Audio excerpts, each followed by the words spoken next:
സകല എണ്ണവും ദൈവത്തെ ആരാധിക്കണം. മൈക്ക് ഓപ്പറേറ്റ് ചെയ്യുന്നവരും അത് അല്ല ചെയ്യുന്നവരും ഇടയ്ക്കൊക്കെ സ്വോത്രം പറഞ്ഞോണ്ട് രക്ഷിക്കപ്പെട്ട അല്ലയോ? അത് സ്വോത്രം പറഞ്ഞോണ്ട് നമ്മൾ രണ്ടും അത് നോക്കിയിരിക്കുന്നു. ഇങ്ങോട്ട് നോക്കാൻ ഇടയ്ക്കൊക്കെ ദൈവത്തെ സ്തുതിച്ചോണം. മുളന്ന് വെച്ച് ഇല്ല കളി മാറും. അപ്പൊ ഇന്ന് രാത്രി ആരാധനയ്ക്കും സ്തുതിക്കും യോഗ്യനായ ക്രിസ്തു ഇവിടെ വന്നിട്ടുണ്ട്. മാറത്ത് പൊൻകച്ച് കെട്ടവനായി ചുട്ടുപടിപ്പിച്ച വെള്ളോട്ടിന് സദൃശമുള്ള പ്രാണമുള്ളവനായി 7 നക്ഷത്രം വലങ്കികൾ പിടിച്ച് ആ നിലവിളക്കിന്റെ നടുവിൽ നിലയങ്കതര ചുലാവൻ എന്ന അശ്രയൻ ഇന്ന് രാത്രിയും നമ്മുടെ നടുവിലുണ്ട്. അനുഭവിക്കുന്ന ദൈവമക്കളെ ഓർത്ത് ദൈവത്തെ സ്തുതിക്കുക. അപ്പോൾ അങ്ങനെയുള്ള ആ സുവിശേഷം എവിടെയും ഉയർത്താൻ പറ്റുന്ന സുവിശേഷം വന്നതുകൊണ്ട് ആ മാറ്റങ്ങളെല്ലാം നടന്നത്. ഞാൻ ചരിത്രഭാഗമെല്ലാം പറഞ്ഞാൽ ഇന്ന് വചനം പ്രസംഗിപ്പാൻ സമയം തികയാതെ വരും. എനിക്കാണെങ്കിൽ സംസാരിക്കണമെങ്കിൽ ദൈവകൃപ ഈ ശരണപ്പെട്ട് പറയുക കുറഞ്ഞത് 2 മണിക്കൂറെങ്കിലും വേണം. അത് ഇന്നിപ്പോൾ ഇവിടെ നടക്കുകയല്ല എങ്കിലും അതുകൊണ്ട് ഞാൻ എല്ലാം അങ്ങ് വെട്ടിച്ചുരുക്കി 1-2 കാര്യങ്ങൾ പറഞ്ഞങ്ങ് നിൽക്കുക. അപ്പോൾ ഈ സുവിശേഷം വന്നതാ ഇതിനെല്ലാം മാറ്റം വന്നത്. ഒറ്റവാക്കിൽ ഓടിച്ചങ്ങ് പറയാം, നേരും ചൊവ്വനും തുണിവെടുക്കാൻ പറ്റിയത് സുവിശേഷം വന്നതുകൊണ്ട്. 2 അക്ഷരം കൂട്ടി വായിക്കാൻ ഇടയായത് സുവിശേഷം വന്നതുകൊണ്ട്. അന്തസ്സായിട്ട് വഴി കൂടെ നടക്കാൻ പറ്റിയത് സുവിശേഷം വന്നതുകൊണ്ട്. മാന്യമായിട്ട് വസ്ത്രം ധരിക്കാൻ ഇടയായത് സുവിശേഷം വന്നതുകൊണ്ട്. സ്തോത്രം യോഗ്യമായിട്ട് ജീവിക്കാൻ പഠിച്ചതും പഠിപ്പിച്ചതും സുവിശേഷം വന്നതുകൊണ്ട്. അതുകൊണ്ട് സുവിശേഷം വന്നെങ്കിൽ ഇതൊക്കെ നടക്കൂ. അപ്പോൾ എവിടെ ഉയർത്താൻ പറ്റുന്ന ഒന്ന് അവൻ സുവിശേഷ കർത്താവായ യേശു ക്രിസ്തു. അപ്പോൾ ഞാൻ ഹൈന്ദവ പശ്ചാത്തലത്തിൽ നിന്ന് വന്നെന്ന് പറഞ്ഞല്ലോ. അപ്പൊ അന്ന് ധരിച്ചത് 4 സുവിശേഷം ഉണ്ടെന്ന്. പിന്നീട് സഭയിൽ വന്നപ്പോൾ ദൈവത്തിന്റെ ദാസന്മാർ വചനം പഠിപ്പിച്ചപ്പോൾ മനസ്സിലായി സുവിശേഷം 4 ഇല്ല, സുവിശേഷം 1 ഉള്ളൂ. പിന്നെ സുവിശേഷത്തിന്റെ വിശേഷത ഞാൻ പറയാറുണ്ട്, സുവിശേഷത്തിന്റെ സവിശേഷതയാണ് ഈ 4 പേരും രേഖപ്പെടുത്തിയിരിക്കുന്നത്. മത്തായി യേശു ക്രിസ്തു രാജാതിരാജാവാണെന്ന് തെളിയിച്ചു. ലൂക്കോസ് ക്രിസ്തുവേശു സമ്പൂർണ്ണ മനുഷ്യൻ എന്നുള്ള നിലകളിൽ യേശുവിനെ തെളിയിച്ചു. മർക്കോസ് യേശുവിന്റെ ദാസ രൂപത്തെ നന്നായിട്ട് വെളിപ്പെടുത്തി. ഇതിനെല്ലാം വ്യത്യസ്തമാണ് യേശു ക്രിസ്തു ദൈവമാണെന്ന് യോഹന്നാൻ വെളിപ്പെടുത്തി. അപ്പോൾ മത്തായി യേശു രാജാതിരാജാവാണ് എന്നാണ് തെളിയിച്ചത്, വിവരിക്കുന്നില്ല. ലൂക്കോസ് ക്രിസ്തുവേശു സമ്പൂർണ്ണ മനുഷ്യൻ, നല്ലൊരു മനുഷ്യൻ. അതാ ആ 19ന്റെ 10 കിടക്കുന്നത് കാണാതെ പോയ വായിച്ച 19ന്റെ 10 ബിരിപ്പാസ്റ്റേ 19:10 ലൂക്കോസ് 19ന്റെ 10 അതാ ആ വാക്യം. കാണാതെ പോയതിനെ തിരഞ്ഞു രക്ഷിപ്പാനല്ലോ മനുഷ്യപുത്രൻ വന്നത് എന്ന് പറഞ്ഞു. അവിടെ മനുഷ്യപുത്രൻ അവൻ നല്ലൊരു മനുഷ്യൻ, യോഗ്യനായ മനുഷ്യൻ, ഉന്നതനായ മനുഷ്യൻ, മഹിമയുള്ള മനുഷ്യൻ, ആർദ്രതയുള്ള മനുഷ്യൻ. ഇതുപോലെ ശ്രേഷ്ഠനായ ഒരു മനുഷ്യനില്ല. അപ്പൊ യേശു ക്രിസ്തുവിന്റെ ആ നല്ല മനുഷ്യ രൂപത്തെ ലൂക്കോസ് വെളിപ്പെടുത്തി. ഞാൻ ആ ഭാഗമെല്ലാം വിവരിക്കുന്നില്ല. യോഹന്നാന്റെ എഴുത്തിന്റെ ഉദ്ദേശം യേശു ക്രിസ്തു ദൈവമാണെന്ന് തെളിയിച്ചു. ഇനി യേശു ക്രിസ്തുവിന്റെ വേറൊരു വിശേഷത, ഈ ഭൂമിയിൽ താന് 33 വർഷം തൻ്റെ മഹിമയുള്ള ജീവിതമായിരുന്നു. ആ ജീവിച്ചപ്പോഴെല്ലാം പൂർണ്ണ മനുഷ്യനും പൂർണ്ണ ദൈവമാണ് തെളിയിച്ചാ പോയത്. അല്ലാതെ ചത്ത് കഴിഞ്ഞേച്ചല്ല ദൈവമായത്, ജീവിച്ചിരുന്നപ്പോഴേ ദൈവമാണ് തെളിയിച്ചു. ഇപ്പൊ എല്ലാം ദൈവം കളിക്കുന്നവരുണ്ട്, ആണും പെണ്ണും എല്ലാം ദൈവം കളിക്കുക. ചത്ത് കഴിയുമ്പോഴാണ് ജനത്തെ ദൈവമാക്കുന്നത്. ചിലതിപ്പം ജീവിച്ചിരിക്കുമ്പോഴും ദൈവം കളിക്കുന്നുണ്ട്, പെണ്ണുങ്ങൾ വരെ ദൈവം കളിക്കുന്നത്. അതെ, നമ്മുടെ അതല്ല. കാരണം പറയാറുന്ന നാളെയൊക്കെ യോഗം ഉള്ളത് കൊണ്ടാണ്. എന്തുകൊണ്ട് യോഗം ഒന്ന് പിരിച്ചുവിടുകാരെന്നെ പറഞ്ഞ ഞാനും പോയാനും നിങ്ങളും ഒക്കെ മിക്കാറും പോയാനും. അപ്പോൾ യേശു ക്രിസ്തു ജീവിച്ചിരുന്നപ്പോൾ പൂർണ്ണ ദൈവവും പൂർണ്ണ മനുഷ്യനുമായിട്ട് തെളിയിച്ചു. 1-2 തെളിവ് തരാം. ഈ സാക്ഷിക്കാരെന്ന് പറയുന്നൊരു ഗ്രൂപ്പുണ്ട്. ഞങ്ങളുടെ അവിടെ ഉണ്ട്, ഇവിടെ ഉണ്ടോ പുത്തൂരുണ്ടെന്ന് അറിയുന്നില്ല. സാക്ഷിക്കാര് തെളിക്കണ്ട സാക്ഷിക്കാർ. അപ്പൊ അവര് പറയുന്ന യേശു ദൈവം അല്ലെന്നാ. ഏതെങ്കിലും സാക്ഷി ഇതിനകത്തുണ്ടെങ്കിൽ സാക്ഷിക്ക് 1-2 വാക്യം തരാം. അമേരിക്കയായിരിക്കും ഇതിനിടെ സാക്ഷി. അപ്പോ അവര് പറയുന്ന യേശു ദൈവം അല്ലെന്നാ. യേശു ക്രിസ്തു ആ ദൈവം. അതിന് 1-2 തെളിവ്. തോമാസ് ഒരിക്കൽ പറഞ്ഞൊരു പദമുണ്ട്, എൻ്റെ കർത്താവും എൻ്റെ ദൈവവുമായുള്ളവേ. യേശു ക്രിസ്തു ദൈവമാണ്. കൂടെ നടന്ന ആളാ പറഞ്ഞത്. നമ്മുടെ കൂടെ നടക്കുന്നവർ നമ്മളെ പറ്റി പറയുന്ന ഒന്നും ചില പറയത്തില്ല പക്ഷേ ഞാൻ പുള്ളിയുടെ കൂടെ 5-8-10 കൊല്ലമല്ല, ഞാനൊന്നും പറയുന്നില്ല. അതൊന്നും ഇപ്പം അതുകൊണ്ട് ആരോടും ചോദിക്കാതിരിക്കുന്നതായിരിക്കും കുറച്ചുകൂടെ നല്ലത്. എന്നെ കൂടെ നടന്ന തോമസ് പറഞ്ഞത് എൻ്റെ കർത്താവും എൻ്റെ ദൈവമായുള്ളൂ. യോഹന്നാന്റെ 1-ാം ലേഖനം 5-ാം അധ്യായത്തിന്റെ 20-ാമത്തെ വാക്യത്തിലും തത്തുല്യമായ ഒരു പ്രയോഗമായിട്ടിരിക്കുന്നത് യോഹന്നാൻ. അത് മാറോട് ചേർന്നിരുന്ന പുള്ളിയാ. വായിച്ച 5:20. അവൻ സത്യദൈവവും നിത്യജീവനുമാകുന്നു. കണ്ടോ, മാറോട് ചേർന്നിരുന്ന യോഹന്നാൻ പറയുക അവൻ സത്യദൈവവും നിത്യജീവനുമാണ്. ഇതെല്ലാം കൂടെ നടന്നവരാ, അനുഭവിച്ചവരാ. കൂടെ നടന്നില്ലെങ്കിലും ഒടുവിൽ പറഞ്ഞിരിക്കുന്ന പ്രയോഗം അകാല പ്രജ പോലുള്ള എനിക്കും അവൻ പ്രത്യക്ഷപ്പെട്ടെന്ന പൗലോസ് കൊരിന്ത്യർ 15 പറഞ്ഞിരിക്കുന്നത്. അപ്പോൾ അകാല പ്രജ പോലുള്ള പൗലോസിന് പ്രത്യക്ഷപ്പെട്ടപ്പോൾ പൗലോസ് കൊടുത്തൊരു പ്രയോഗം ഇതിനൊക്കെ കുറച്ചുകൂടെ മെച്ചമാണ്. പൗലോസ് പറഞ്ഞിരിക്കുന്നത് മഹാദൈവം. അണ്ട തീത്തോസ് 2:11 വാക്യത്തിന്റെ പ്രാരംഭ ഭാഗം.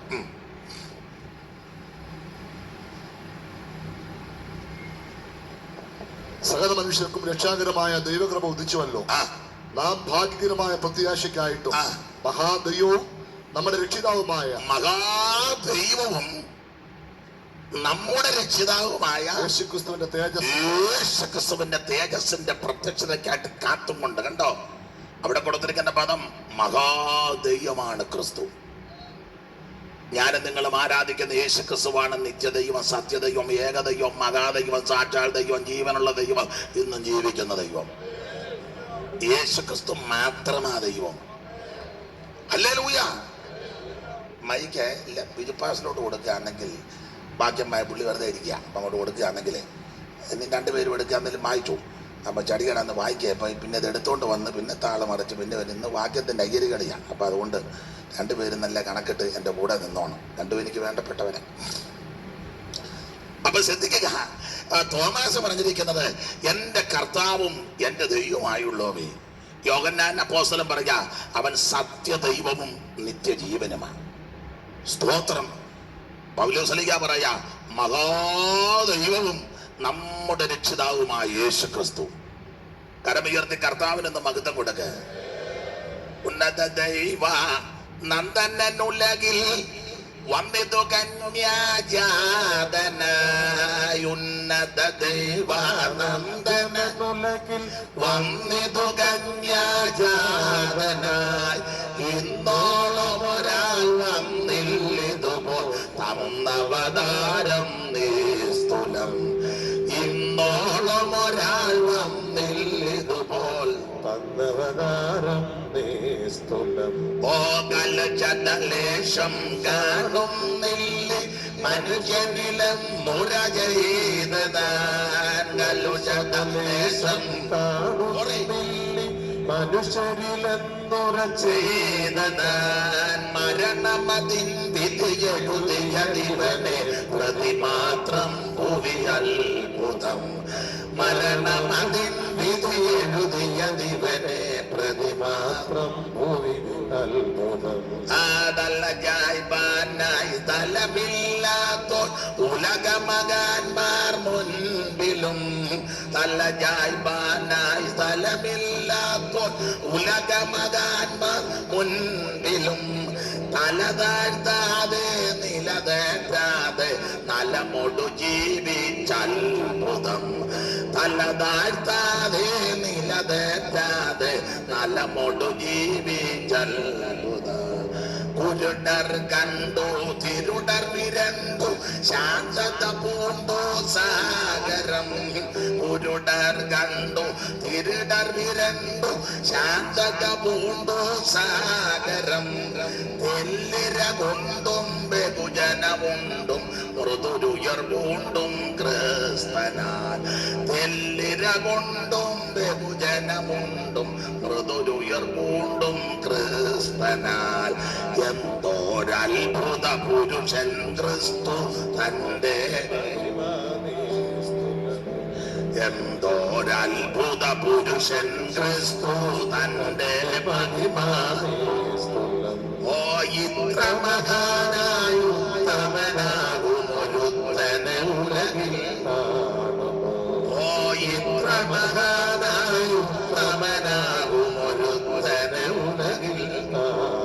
ഇതുപോലെ യോഗ്യനായ ഉന്നതനായ മഹിമയുള്ള ഒരുത്തനെ കാണുകയില്ല. യേശു ക്രിസ്തുവിനോട് ആരെയും പിടിച്ച് തുലനം ചെയ്യരുത്. അവിടെ ഇരുന്നോ വേറെ രണ്ടുപേരെയും കൂടി ഇരുത്തുക, അങ്ങനെ അവരുടെ കൂട്ടത്തിരിക്കുന്ന ആളല്ല. അങ്ങനെ താനും നോക്കുകയും ചെയ്യരുത്, ഇരുത്തിയാവട്ട് നോക്കുകയില്ല. കൺവെൻഷൻ ആയതുകൊണ്ട് ഞാനൊന്നും പറയുന്നില്ല. ചില സ്ഥലങ്ങളിൽ ചെല്ലുമ്പോൾ അപ്പുറം ഒരാൾ നടുക്ക് തേച്ചു, അതിനപ്പുറം സ്തോത്രമൊക്കെ പറഞ്ഞിടണം. തല്ലുകൊള്ളുകയാണെങ്കിൽ നമ്മളെല്ലാം കൂടെ കൊള്ളുന്നത്. ഞാൻ തന്നെ തല്ലുകൊണ്ടുകൊണ്ട് പോവുകയില്ല, അത് നടക്കുന്ന കേസല്ല. മൈക്ക് എൻ്റെ കയ്യിലാന്ന് ഓർത്തോണം. അപ്പം അതുകൊണ്ട് എന്തെങ്കിലും കിട്ടുകയാണെങ്കിൽ എല്ലാവരുടെ വീതിച്ചെടുക്കണം. ഒരാളെ തന്നെ കൊണ്ടുപോകുന്നതിനോട് എനിക്ക് താല്പര്യമില്ല. അതുകൊണ്ട് എല്ലാവരും ദൈവത്തെ മഹത്വപ്പെടുത്തിയൊക്കെ ഇരിക്കുന്നതായിരിക്കും നല്ലതെന്നാണ് എൻ്റെ ഒരു അഭിപ്രായം. ക്രിസ്തുവിനോട് ഒരുത്തനെ തുലനം ചെയ്യരുത്. ഇതുപോലെ മഹിമയുള്ള വേറൊരുവനില്ല. സ്തോത്രം. ഇതുപോലെ ശ്രേഷ്ഠനായ ഒരുവനില്ല. എബ്രായ ലേഖനത്തിൽ കൊടുത്തിരിക്കുന്ന പ്രയോഗമൊക്കെ നമുക്ക് മനഃപ്പാഠമാണ്. നിർദോഷൻ, നിർമ്മലൻ, പവിത്രൻ, പാപികളോട് വേർപെട്ടവൻ. വേറെ ഭാഗങ്ങളോട് ചേർത്ത് പഠിച്ചാൽ സ്വർഗത്തേക്കാൾ വലിയവൻ, മോശയിലും വലിയവൻ, ശലോമോനിലും വലിയവൻ, ദൈവാലയത്തിലും വലിയവൻ, യോനയിലും വലിയവൻ, സ്വർഗത്തേക്കാൾ വലിയവൻ. ഇതുപോലെ യോഗ്യനായ ഉന്നതനായ ഒരുവൻ ഇല്ല. എല്ലാത്തിനും മീതയുള്ളവൻ, സർവസൃഷ്ടിയുടെ ആരംഭമായവൻ, സകലത്തിന്റെ ലാക്കം, സകലത്തിന്റെ കാരണഭൂതനുമായവൻ, സകല ചരാചരങ്ങളെ നിർമ്മിച്ചവൻ, ഉണ്ടാകട്ടെ എന്ന വാക്യ സകലത്തെ ഉളവാക്കിയവൻ, ആകാശത്തെ വെള്ളിക്കോൾ കൊണ്ട് അളക്കുന്നവൻ, ഭൂമിയിലെ പൊടിയെല്ലാം നാടികൾ കൊള്ളിച്ചു വെക്കുന്നവൻ, സപ്ത സമുദ്രങ്ങൾക്ക് മണൽ കൊണ്ട് അതിര് നിർമ്മിച്ചവൻ, ഇവിടം വരെ വരായതിന് അപ്പുറം കയറുന്നത് പറഞ്ഞ് അതിര് വെച്ചവൻ, സകലത്തെ നിയന്ത്രിക്കുന്നവൻ. ഈ ആയുസ് ലഭിച്ച ഏറ്റവും വലിയ ഭാഗ്യം ഈ ദൈവത്തെ ആരാധിക്കുക എന്നുള്ളതാണ്. Price the Lord. ആടെ സമയത്തെ ഞാനങ്ങ് ഭയപ്പെടുക, അതുകൊണ്ടാണ്. അപ്പോൾ യേശുക്രിസ്തുവിന്റെ ദൈവത്വം ജീവിച്ചിരുന്നപ്പോൾ ദൈവമാണെന്ന് മനുഷ്യനാണെന്ന് തെളിയിച്ചാ പോയത്. അതിന് ഒന്ന് രണ്ട് ഉദാഹരണം. ജീവിച്ചിരുന്നപ്പോൾ മനുഷ്യനാണെന്നും ദൈവമാണെന്ന് തെളിയിച്ചു. അത് ഒരേ സമയത്ത് തന്നെ തെളിയിച്ചെന്നുള്ളതാണ്. അറിവുള്ള ഭാഗ്യമാ. ഉദാഹരണം നമുക്കറിയാമല്ലോ. കാനാവിലെ കല്യാണ വീട്ടിൽ യേശു ചെന്നു. ക്ഷണിച്ചപ്പോഴാണ് ചെന്നെ. അവിടെ ഒരു പദമുണ്ട്, യേശുവിനെ ശിഷ്യന്മാര് ക്ഷണിച്ചു. അത് മനുഷ്യൻ എന്നുള്ള നിലയിലാണ് പോയത്. അമ്മ വഴി ബന്ധുവും യോഹന്നാന്റെ കല്യാണമാണെന്ന് പറയുന്നു. അപ്പോൾ അവർ ക്ഷണിച്ചു. അത് അതനുസരിച്ച് ക്ഷണം സ്വീകരിച്ച് അതിൻ്റെ മര്യാദയാണ്, നാട്ടുമര്യാദയാണ്. അങ്ങനെ ക്ഷണിച്ചെന്ന് അല്ലേ? നമുക്കിതറിയാമെങ്കിൽ അറിയാൻ മേലാത്തവരുണ്ടെന്ന് ഇതിനിടയിലുമൊക്കെ. യേശുവിനെയും ശിഷ്യന്മാരെയും കല്യാണത്തിന് ക്ഷണിച്ചിരുന്നു. അപ്പൊ ക്ഷണിച്ചത് കൊണ്ടായി. ക്ഷണിച്ചാലേ പോകാവൂ. ചിലരെ കല്യാണത്തിന് വിളിക്കുമൊന്നും വേണ്ട, കല്യാണമൊക്കെ ഒരു വഴി കിടന്ന് കിട്ടിയാൽ മതി. അവർ കുടിയടിച്ചുകൊണ്ട് ഇപ്പം താഴെ പോയതാ. അതിലത്തോട് നേരെ അങ്ങ് പോവുക. പുത്തൂര് മാർത്തമ്മ പരീക്ഷ അങ്ങ് പോവുക. പിന്നെ ചില കല്യാണത്തിന് വിളിക്കുമ്പോൾ അവരുടെ മര്യാദ അനുസരിച്ച് വിളിക്കും. എല്ലാവരും വരണമെന്നോ, ഉടനെ ഒരു ഓട്ടം നിറച്ചങ്ങ് പോവാന്നോ, അങ്ങ് പോവുക. ഈ വകതിരിവില്ലാത്തൊക്കെ ഒത്തിരി ഉണ്ട്. വിളിച്ചവർ കിടന്ന പരക്കമ്പായ ഓടിച്ചോടത്തിന് ചുറ്റും. ഏതായാലും യേശു എല്ലാത്തിനും മാതൃക ക്രിസ്തുവാണ്. യേശുവിനെ ശിഷ്യന്മാരെ ക്ഷണിച്ചു, കർത്താവ് ചെന്നു. അത് മനുഷ്യൻ എന്ന നിലയിൽ ചെന്നതാണ്. ഇനി ആ ഭാഗം നിങ്ങൾക്കറിയാം എന്നേക്കാൾ നന്നായിട്ട്. പക്ഷേ കല്യാണത്തിന് അല്പം പ്രശ്നമുണ്ടായി. കലവറയിൽ ഒരല്പം ബുദ്ധിമുട്ടായി, വീഞ്ഞ് തീർന്നു. അപ്പോൾ പ്രശ്നമായി. ആ ഭാഗം നിങ്ങൾക്കറിയാം. അപ്പോൾ യേശുവിനടുക്ക് വന്ന് പറഞ്ഞു, യേശു ക്രിസ്തു പറഞ്ഞു, ആ കൽപാത്രത്തിൽ വെള്ളം. അപ്പോൾ വെള്ളം കോരി നിറച്ച് കോരി കൊടുക്കാൻ പറഞ്ഞു. അത് വീഞ്ഞാക്കി. അത് ദൈവമാണ് തെളിയിച്ചതാണ്. മനുഷ്യനായതുകൊണ്ട് കല്യാണ വീട്ടിൽ ചെന്നു, അവരോട് സഹകരിച്ചു. ദൈവമാണ് തെളിയിച്ചു. പച്ചവെള്ളത്തെ വീഞ്ഞാക്കി.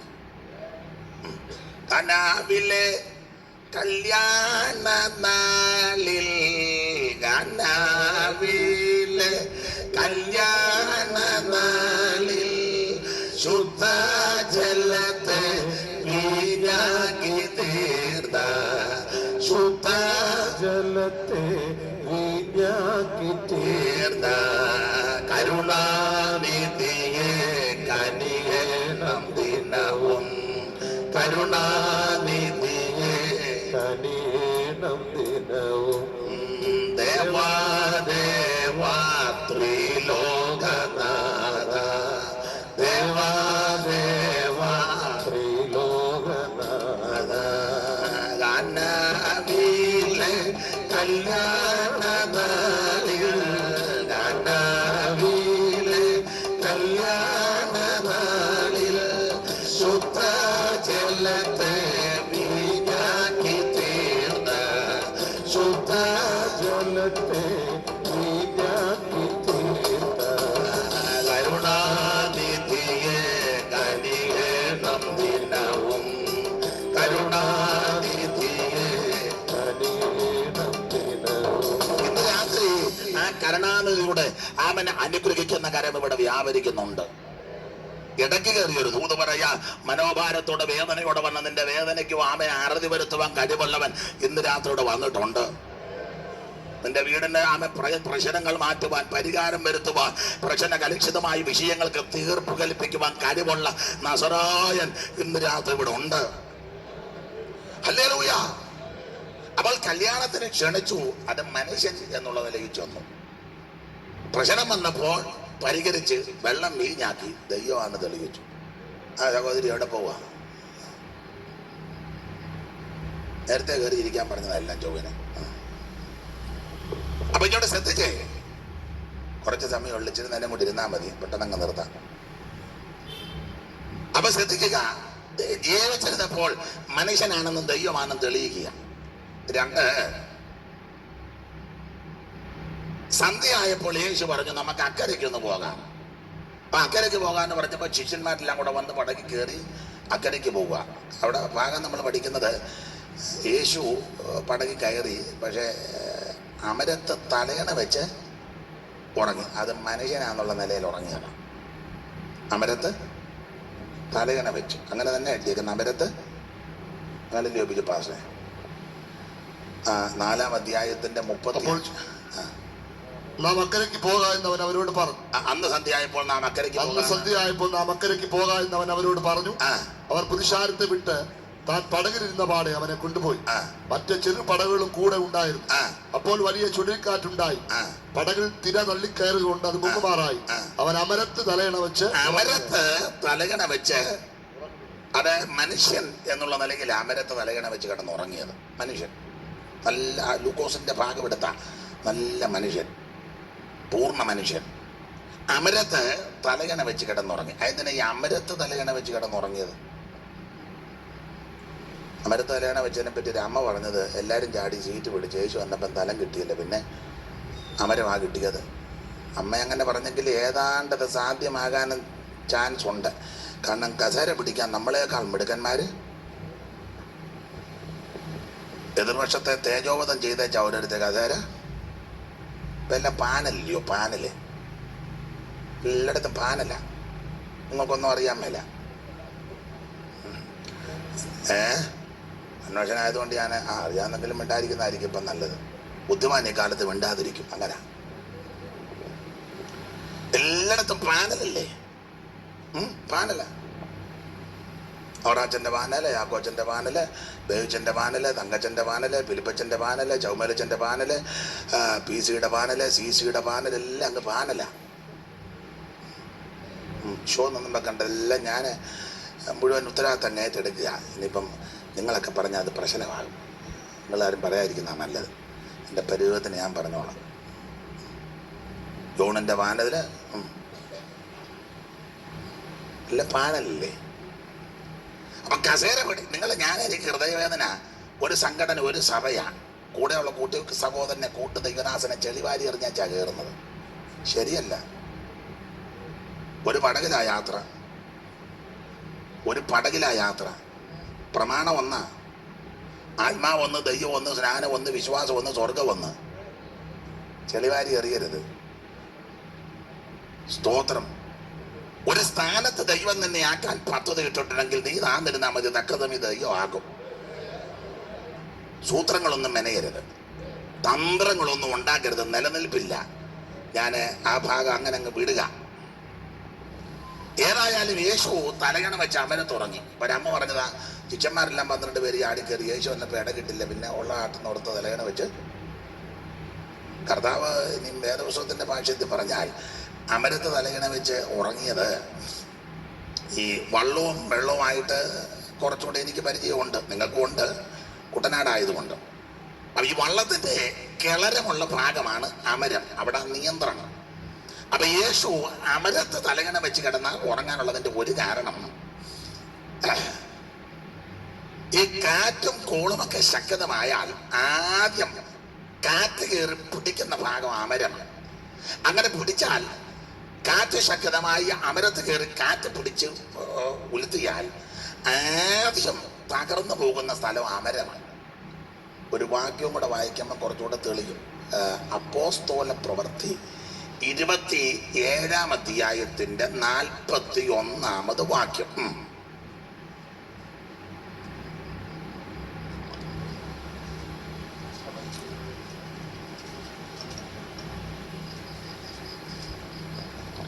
ഇരുകടൽ കൂടി ഒരു സ്ഥലത്തിന്മേൽ ചെന്ന് കയറുകയാൽ കപ്പൽ അടിഞ്ഞ്, ഇരുകടൽ കൂടി ഒരു സ്ഥലത്തിന്മേൽ ചെന്ന് കയറുക, കപ്പൽ അടിഞ്ഞ് അണിയ ഉറച്ച് ഇളക്കമില്ലാതെയായി, അണിയ ഉറച്ച് ഇളക്കമില്ലാതായി. അടുത്ത പദം, അമരം തിരയുടെ കേമത്താൽ ഉടഞ്ഞുപോയി. അമരം തിരയുടെ കേമത്താൽ ഉടഞ്ഞുപോയി. അപ്പൊ കാറ്റ് ആദ്യം കയറി പിടിക്കുന്ന സ്ഥലം അമരമാണ്. കാറ്റ് രൂക്ഷമായാൽ അടിച്ച് തകർക്കുന്നത് അമരമാണ്. മനസ്സിലാകുന്ന ഭാഷ പറഞ്ഞ ആദ്യം ഉടയുന്ന ഭാഗം അമരമാണ്. ആ തകരുന്ന ഭാഗം യേശു അങ്ങ് ഏറ്റെടുത്തു. നമ്മൾ അങ്ങനെ ചിന്തിക്കുന്നതായിരിക്കും ഇന്ന് രാത്രി ആരോഗ്യമില്ലാതെ പോകാൻ നല്ലത്.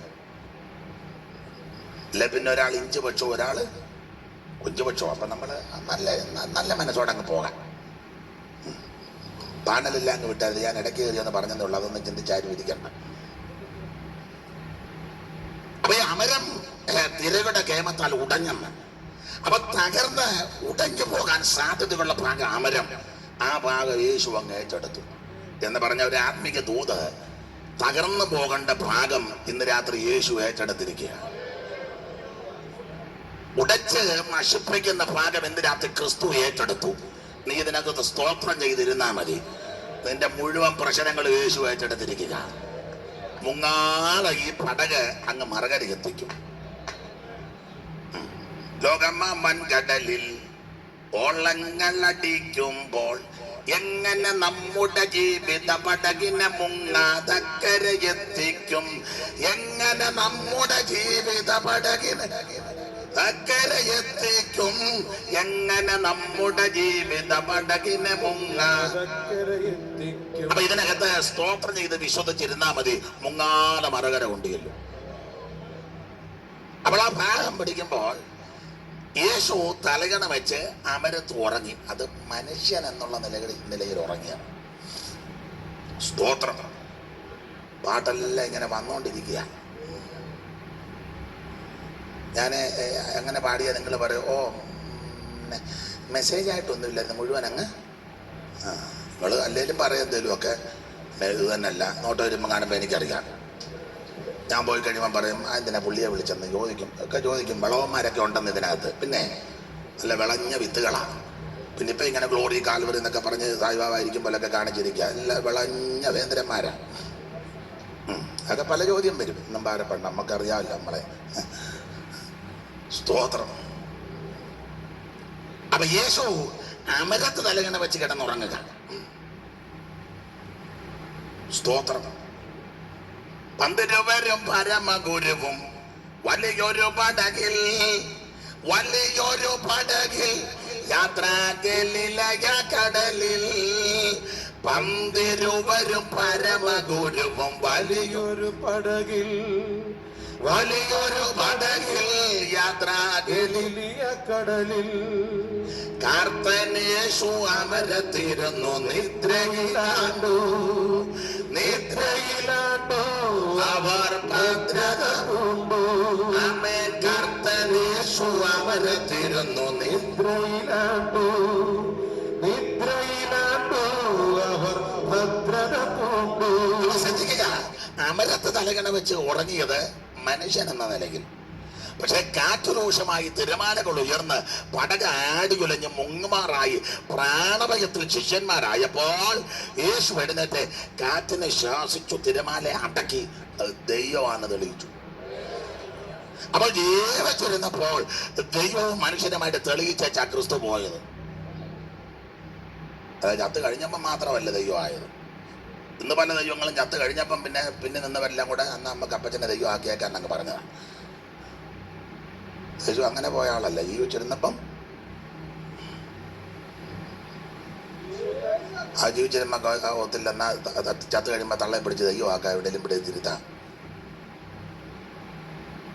ജീവിച്ചിരുന്നപ്പം ദൈവവും മനുഷ്യനത് തെളിയിച്ചാ പോയത്. ഒരു തെളിവൂടെ തരാം, ഒത്തിരി ഉണ്ട്, ഇപ്പൊ അതല്ലല്ലോ വിഷയം. ആ ഗെത്സമനെ വെച്ച് പിടിക്കാമെന്ന് ക്രിസ്തുവിനെ യൂദയുടെ ഒറ്റക്കൊടുപ്പിനാൽ വാളും വടിയും തീപട്ടിയും പന്തങ്ങളുമായിട്ട് മഹാപുരോഹിതന്മാരുടെ ഒത്താശയോടെ പിടിക്കാൻ വരിക.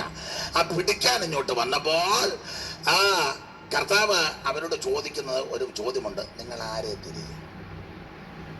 ഒരു ഞങ്ങൾ നസറായനെ. ഞാൻ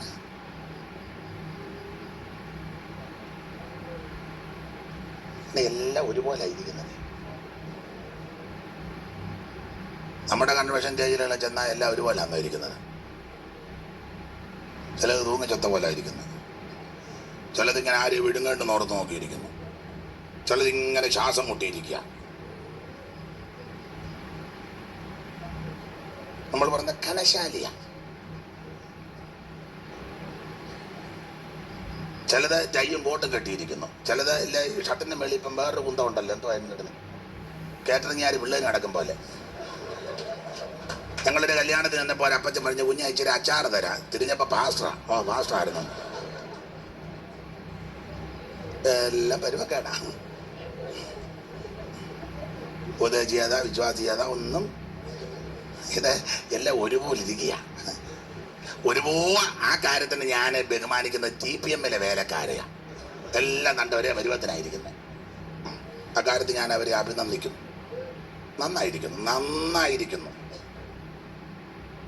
ഇത് നമ്മള് വലിയ പുള്ളിയാണ്, അത് ശ്വാസം വിടാതെ.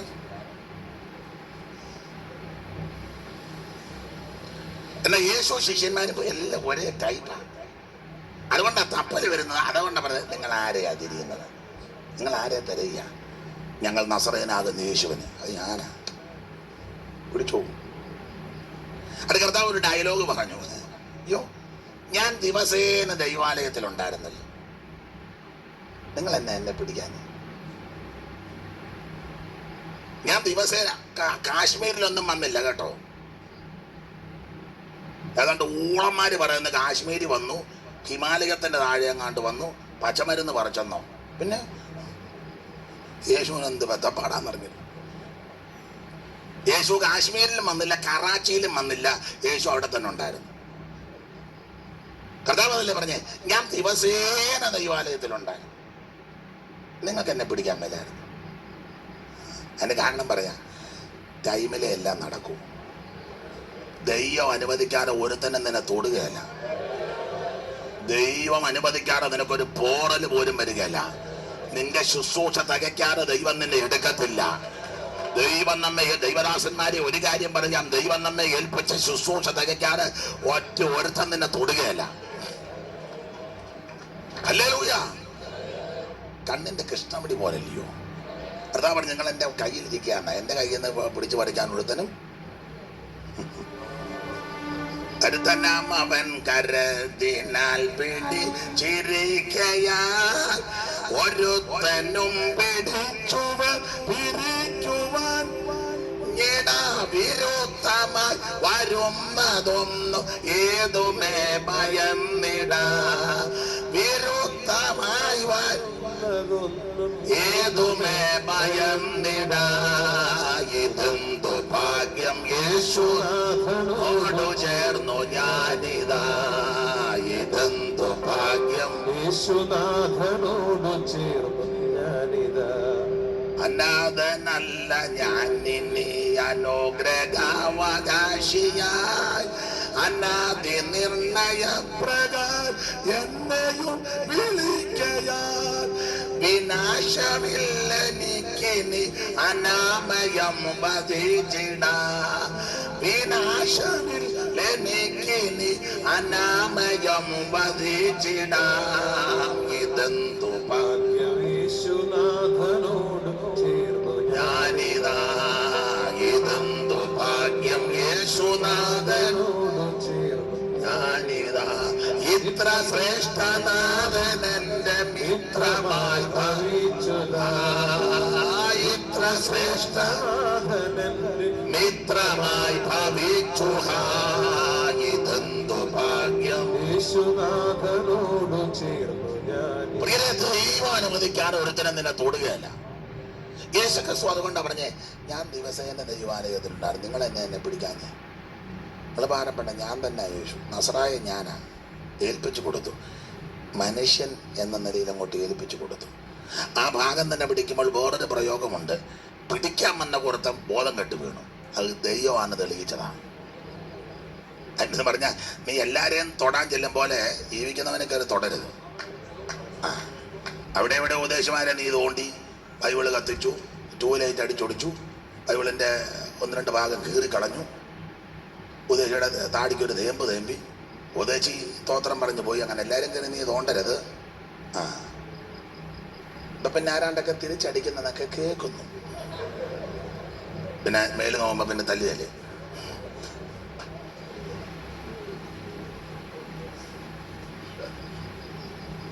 ഞാനൊന്നും ചെയ്യത്തില്ല, എന്നെ തല്ല് കൊണ്ടോണ്ട് സ്തോത്രം പറഞ്ഞു പോകുന്നല്ലാതെ ഒന്നിനും കൊള്ളുകയല്ല.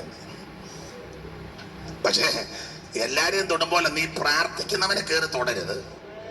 ജീവിക്കുന്ന ഭക്തന്മാരെ കയറി നീ ഞോണ്ടരുത്. ഞോണ്ടിയാ നീ നാടൻ മാറ്റ പറഞ്ഞാൽ നീ വീക്ക് മേടിക്കും. അതിന് യാതൊരു പണ്ടൊരു ഉപദേശിക്കാരി മൊട്ടത്തലയാന്ന് വിളിച്ചു. നടന്നപ്പോൾ അറിയാമായിരുന്നല്ലോ. ഉപദേശമാരും അങ്ങനെ ആയിരുന്നു, മുടിയൊന്നും വളർത്തുന്നില്ലായിരുന്നു. ഇവിടുത്തെ ചില ഉപദേശമാരെ നിങ്ങൾ കണ്ടിട്ടില്ല, മുടി ശുശ്രൂഷകരുടെ മുഖത്താണ്. അവൻ നേരം ചൊവ്വന് മുടി പോലും വെട്ടിക്കുക. ഇന്ന് രാത്രി കിട്ടുകൾ ഈ മുടിവെട്ട് കാണാൻ പറയാൻ നീ ഓണം വന്നാന്നോ ഇല്ലയോ? അതിനിപ്പോ പ്രാർത്ഥിച്ച് നോക്കുവൊന്നും വേണ്ട. എൻ്റെ ആ ചെയ്പ്പും മുഖവും ഒക്കെ കാണും പറയാൻ നീ ഉണവുള്ളതാന്നോ ഇല്ലയോ? എൻ്റെ വിഷയം അതല്ലല്ലോ, ഞാൻ അങ്ങോട്ട് പോകുന്നില്ല. അപ്പൊ എന്തായാലും കൊള്ളാം, വച്ചിരുന്നപ്പോൾ ആ പൂർണ്ണ മനുഷ്യനും പൂർണ്ണ ദൈവമായിട്ട് ക്രിസ്തു തെളിയിച്ചു. ദൈവത്തിന് സ്തോത്രം. ഞാൻ എപ്പോഴും പറയാം, അടുത്ത കാലത്ത് മുളച്ച് കിളിച്ചു വന്ന ഒരു ദൈവമല്ല ക്രിസ്തു, നിത്യനാ. യേശുക്രിസ്തുവിന് ആരും കണക്കൊന്നും ഇവിടെ ഉണ്ട്. 50, 100, 200, 300, ചില വന്ന് 2000 കൊല്ലം, ഇതിന് 3000 അല്ല. അതിനൊക്കെ നമ്മുടെ ബുദ്ധിക്ക് ഒതുങ്ങാത്ത ആളാണ്. അനാദിയും ശാശ്വതമായുള്ള ദൈവമാണ്. ക്രൈസ്തലോ നിത്യനായ ദൈവമാണ്. 50, 100 വർഷം ഒന്നും വല്ല ദൈവത്തിന് വേണ്ടക്ക. അവൻ അനാദിയായി ശാശ്വതമായുള്ള ദൈവമാണ്. സകലത്തെ ഉളവാക്കുന്നതിന് മുമ്പേ ഉള്ളവനാ, എല്ലാത്തിനും മുമ്പേ ഉള്ള, എല്ലാത്തിനും മീതെ ഉള്ളവനാ, സർവസൃഷ്ടിക്കും മുമ്പേ ഉള്ളവനാ. ആ കർത്താവിനെയായി ഇന്ന് രാത്രി നമ്മൾ ഉയർത്തുന്നത്. ദൈവത്തിന് സ്തോത്രം. ഞാൻ ഭാഗമെല്ലാം വിസ്തരിക്കുന്നില്ല. സാറ് പണ്ട് ചൊല്ലിയത് ഞാൻ മിക്കയിടത്തും ചൊല്ലും. അതിങ്ങനെ, സകല ലോകങ്ങൾക്കും അധികാരണം ഇവൻ, സകല ഭൂതങ്ങൾക്കും ആകാരപ്രദനിവൻ, സകല ദേവവൃന്ദവന്ദിത പദാംബുജൻ, സകല നിഷ്കലത്വം പേറുന്ന പെരിയവൻ, ആഗമകാരന്മാരിലാതവൻ, മോചതും സർവാഗമ പൊരുളാഗമി പരാശക്തിക്ക് ഏലെന്നോരപ്രിയമാം നാമമോദിയത് മൂലവസ്തുവാനാഥനുപദേശിച്ചിതല്ലോ. ഇലോകി ശബ്ദായി യൂയലോകി അടോണായി വിലോപമെങ്ങേ യാഗ്വേ യഗോവയാരെന്നെല്ലാം മോശീയ ഗ്രന്ഥങ്ങളിൽ പറഞ്ഞിട്ടുള്ള നാമം ഈ ജനാൽ പ്രകർഷിതമെന്നേ വേണ്ടു. ഗൂഢവിഗ്രഹനായിട്ടെങ്കിലും വർദ്ധിക്കലും കൂടസ്ഥൻ നിജാശയൻ ആത്മാവെന്നിവ രണ്ടും കാലാനുസാരം പ്രകടീകരിച്ചിടും. പുഷ്പകാലത്ത് കളകണ്ഠം കളകൂചിതം പോലെ അല്ലായെങ്കിൽ അതീശനെ മാനുഷരറിയെന്നാൽ ഇവൻ അഗാധസ്ഥിതനല്ലോ. പ്രപഞ്ചത്തിന്റെ മൂലഗന്ധത്തെ കണ്ടെത്തുവാൻ പ്രപഞ്ചവാസികൾക്ക് കഴിവില്ലായ്ക മൂലം മകത്വത്വ ബോധനം നടത്തുവാൻ ഈ ഉലകെങ്കിൽ ദൈവമായപ്പോ നിജാത്മാനം കാശിന് കൊള്ളാതുള്ള കരത്തിന്താടിയല്ലാൽ നാസറായൊരു ശിംശോൻ 1000 വലിത്തര കാശിനെ തന്നിൽ കൊന്ന് വീഴ്ത്തുവാൻ കഴിഞ്ഞെങ്കിൽ ഈശനെ നിനക്കെന്നാൽ ദുശകമെന്തെന്നുള്ളൂ.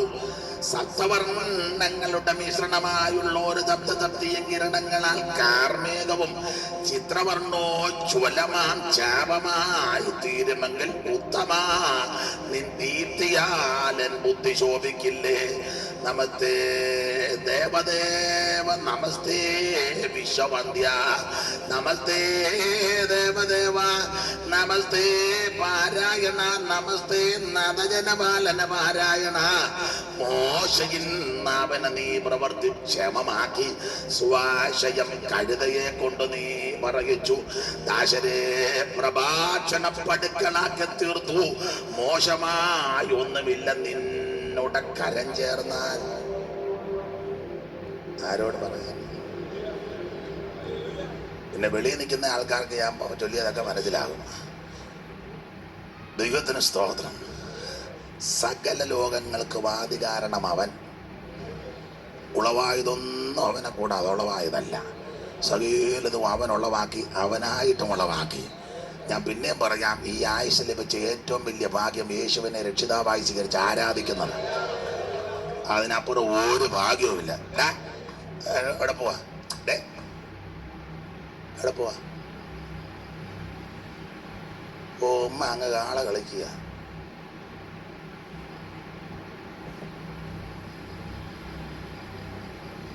അപ്പൊ ശ്രദ്ധിക്കുക, സകലത്തിന്റെയും ലാക്കും സകലത്തിന്റെ കാരണഭൂതനും അവൻ തന്നെ. അപ്പൊ അതുകൊണ്ട് ഇന്ന് രാത്രി ഒരു കാര്യം കൂടെ പറയാ, ഈ ആയുസ്സിൽ വെച്ച് ഏറ്റവും വലിയ ഭാഗ്യം യേശുവിനെ ആരാധിക്കുന്നത്, സേവിക്കുന്നതുമാണ്. യേശു ക്രിസ്തുവിന്റെ ദൈവത്വം അതാ യോഹന്നാൻ തെളിയിച്ചത്. ഇനി കമ്പിവാചകം പോലെ പറഞ്ഞു നിർത്താം. യോഹന്നാന്റെ സുവിശേഷത്തിൽ യേശു ദൈവമാണ് തെളിയിച്ചു. ഓരോ അധ്യായത്തിലും യേശുവിന്റെ ദൈവത്വം തെളിയിക്കുക. 1-ാം അധ്യായത്തിൽ നമുക്കറിയാം, കടന്നു പോകുന്ന യേശുവിനെ ചൂണ്ടിക്കൊണ്ട് പറഞ്ഞത് ലോകത്തിന്റെ പാപം ചുമക്കുന്ന ദൈവത്തിന്റെ കുഞ്ഞാട്. 2-ാം അധ്യായം പച്ചവെള്ളം വീഞ്ഞാക്കിയ ദൈവം. 3 നിത്യജീവന്റെ ദൈവം. 4 ആത്മാവായ ദൈവം. 5 സകല രോഗങ്ങൾ സൗഖ്യമാക്കുന്ന ദൈവം. 6 ജീവന്റെ അപ്പമായ ദൈവം. 7 ആത്മനിറവിനെ കൊടുക്കുന്ന ദൈവം. 8 വെളിച്ചമായ ദൈവം. 9 കുരുടനെ സൗഖ്യമാക്കിയ ദൈവം. 10 ഇടയനായ ദൈവം. 11, 12 അധ്യായം ചേർത്തിട്ട് പഠിക്കുമ്പോൾ മരിച്ച് നാറ്റം വെച്ച് 4 ദിവസമായ ലാസറിനെ ഉയർപ്പിച്ചു എന്ന് പറഞ്ഞാൽ മരിച്ചവരെ ഉയർപ്പിക്കുന്ന ദൈവം. അപ്പൊ യോഹന്നാന്റെ സുവിശേഷം 11-ാം അധ്യായത്തിലെ വിഷയം അറിയാം. നമ്മൾ 11:25 വായിച്ചത്. ആ 11-ാം അധ്യായത്തിലെ വിഷയം നമുക്ക് നന്നായിട്ട് അറിയാം. എന്നേക്കാൾ നന്നായിട്ട് നിങ്ങൾക്ക് അറിയാം. ഈ അധ്യായത്തിൽ ചില കഥാപാത്രമുണ്ട്. 1 മാർത്ത, 2 മറിയ, ഇവരുടെ സഹോദരൻ ലാസർ, പിന്നെ യേശു, പിന്നെ യഹൂദന്മാരെ പറ്റിയൊക്കെ പരാമർശമുണ്ട്. ചരിത്രം പറഞ്ഞത് മാർത്ത വിധവയായിരുന്നെന്ന. വിവാഹം കഴിച്ചു, ഭർത്താവ് മരിച്ചു, വിധവ സ്ത്രീയായിരുന്നു, വീട്ടിൽ വന്ന് നിൽക്കുക. അനിയത്തി മറിയ കല്യാണം കഴിച്ചിട്ടില്ല. ആങ്ങള ലാസറിനെ പറ്റി പറയുന്നത് അവന് കുഴപ്പമില്ല, എന്നാലും യോഗത്തിനിരിക്കുകയല്ല. കയറി ഇരിക്കാൻ പറഞ്ഞാൽ അവൻ വണ്ടിയുടെ സൈഡിൽ കൂടെ അങ്ങ് പോകും. യോഗത്തിനിരിക്കുകയല്ല. എന്നാൽ ഇവനെ ഒരു ചരിത്രം പറഞ്ഞത് ഈ ന്യായപ്രമാണം പകർത്തി എഴുതുന്ന ഒരു ജോലി ഉണ്ടായിരുന്നെന്ന്. ആ ജോലിയായിരുന്നു നമ്മുടെ ഷിമിയോന്. പുള്ളി പകർത്തി എഴുതിയപ്പോൾ ആ ഒരു പദം കണ്ടത് കന്യക ഗർഭിണിയാകും. പുള്ളി ചോദിച്ചു, അങ്ങനെ എന്നാൽ കണ്ടേച്ച ജാകുള്ളെന്ന് പറഞ്ഞു. അതങ്ങനെ തന്നെ സംഭവിച്ചത്. ഈ ഒരു ജോലിയായിരുന്നു ഈ ലാസറിനുണ്ടായിരുന്നെന്ന ഒരു ചരിത്രം. അപ്പോൾ ഈ പകർത്തി എഴുതി ഇങ്ങനെ കൊടുക്കും. തോളില്ലേ, തോൾ ചുരുളല്ലയോ, അതിങ്ങനെ പകർത്തി എഴുതി. അപ്പോൾ അതിൽ തുച്ഛമായ വരുമാനം. പള്ളിക്കായതുകൊണ്ട് അധികം കാശ് കിട്ടുകയല്ല. അതിൽ നമ്മൾ ഞാൻ പള്ളിക്ക് പണിയാണോ എന്ന് ചോദിക്കുന്നത്, എല്ലാം ഫ്രീയാ. അപ്പോൾ എന്നാൽ ലാസറിന് ചെറിയ തുച്ഛമായ വരുമാനം കിട്ടും. ആ വരുമാനം ഈ സഹോദരൻ പെങ്ങന്മാരുടെ കയ്യിൽ വിശേഷിച്ച് മാർത്തയുടെ കയ്യിൽ ഏൽപ്പിക്കുവന്നു. മാർത്തയും ലാസറും കൂടെ ആ കാശ് സ്വരൂപിച്ച് മുഴുത്ത മൊബൈൽ മേടിക്കുകയല്ല,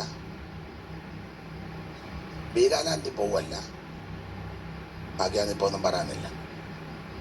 അവരെ യേശു ശിഷ്യന്മാർ ഈ വീട്ടിൽ വരുമ്പോൾ അവരെ ശുശ്രൂഷിക്കും എന്ന് പറഞ്ഞാൽ സുവിശേഷ വിലയ്ക്ക് ഇത് ചെലവാക്കും. ഇവരുടെ അപ്പനെ അമ്മയെ പറ്റി വലിയ അറിവില്ല. പക്ഷെ ഒരു ചരിത്രം പറഞ്ഞത് ഇവരുടെ അപ്പൻ കുഷ്ഠരോഗിയായ ഷിമോൻ, അതായിരുന്നു ഇവരുടെ അപ്പൻ എന്ന. മാർത്തയുടെയും മറിയയുടെയും ലാസറിന്റെ അപ്പൻ കുഷ്ഠരോഗിയായ ഷിമോൻ. ആ മത്തായി വായിക്കേണ്ട 8 വായിക്കുന്നത് അപ്പോൾ ഒരു കുഷ്ഠരോഗി അവന്റെ അടുക്ക വന്നെന്ന. ഗുരു, നിനക്ക് മനസ്സുണ്ടെങ്കിൽ എന്നെ ശുദ്ധമാക്കണം. യേശു കൈ നീട്ടി അവനെ തൊട്ട് ശുദ്ധമായി. അതുകൊണ്ടാണ് ലൂക്കോസിലും യോഹന്നാനിലും നമ്മളിങ്ങനെ വായിക്കുന്നു, യേശു കുഷ്ഠരോഗിയായ ശീമോന്റെ വീട്ടിലിരിക്കുമ്പോൾ ഒരു സ്ത്രീ വെങ്കൽപ്പരണി പൊട്ടിച്ച് ഒഴിച്ചു. അപ്പൊ ഇവരുടെ അപ്പൻ കുഷ്ഠരോഗിയായ ശീമോൻ, കുഷ്ഠം മാറിയെങ്കിലും നാട്ടുകാരിപ്പോൾ അങ്ങനെ തന്നെ, അത് ആത്മീയത്തിലും അങ്ങനെ തന്നെ. ഇനിയിപ്പോ മാറ്റാൻ വലിയ ബുദ്ധിമുട്ട്, മാറുകയല്ല ഇല്ലേ. ഒരു തവേല കൂടുന്നെങ്കിലും വിളിക്ക് വ്യത്യാസമില്ലേ. അവറാച്ചായൻ ഇപ്പോൾ മുമ്പോട്ട് വന്ന് പ്രാർത്ഥിക്കും. തോമസാരൻ പ്രാർത്ഥിച്ചാട്ടെ. മനസ്സിലാകത്തില്ല പിന്നെ. മറ്റേത് അവറാച്ചായൻ, മറ്റേത്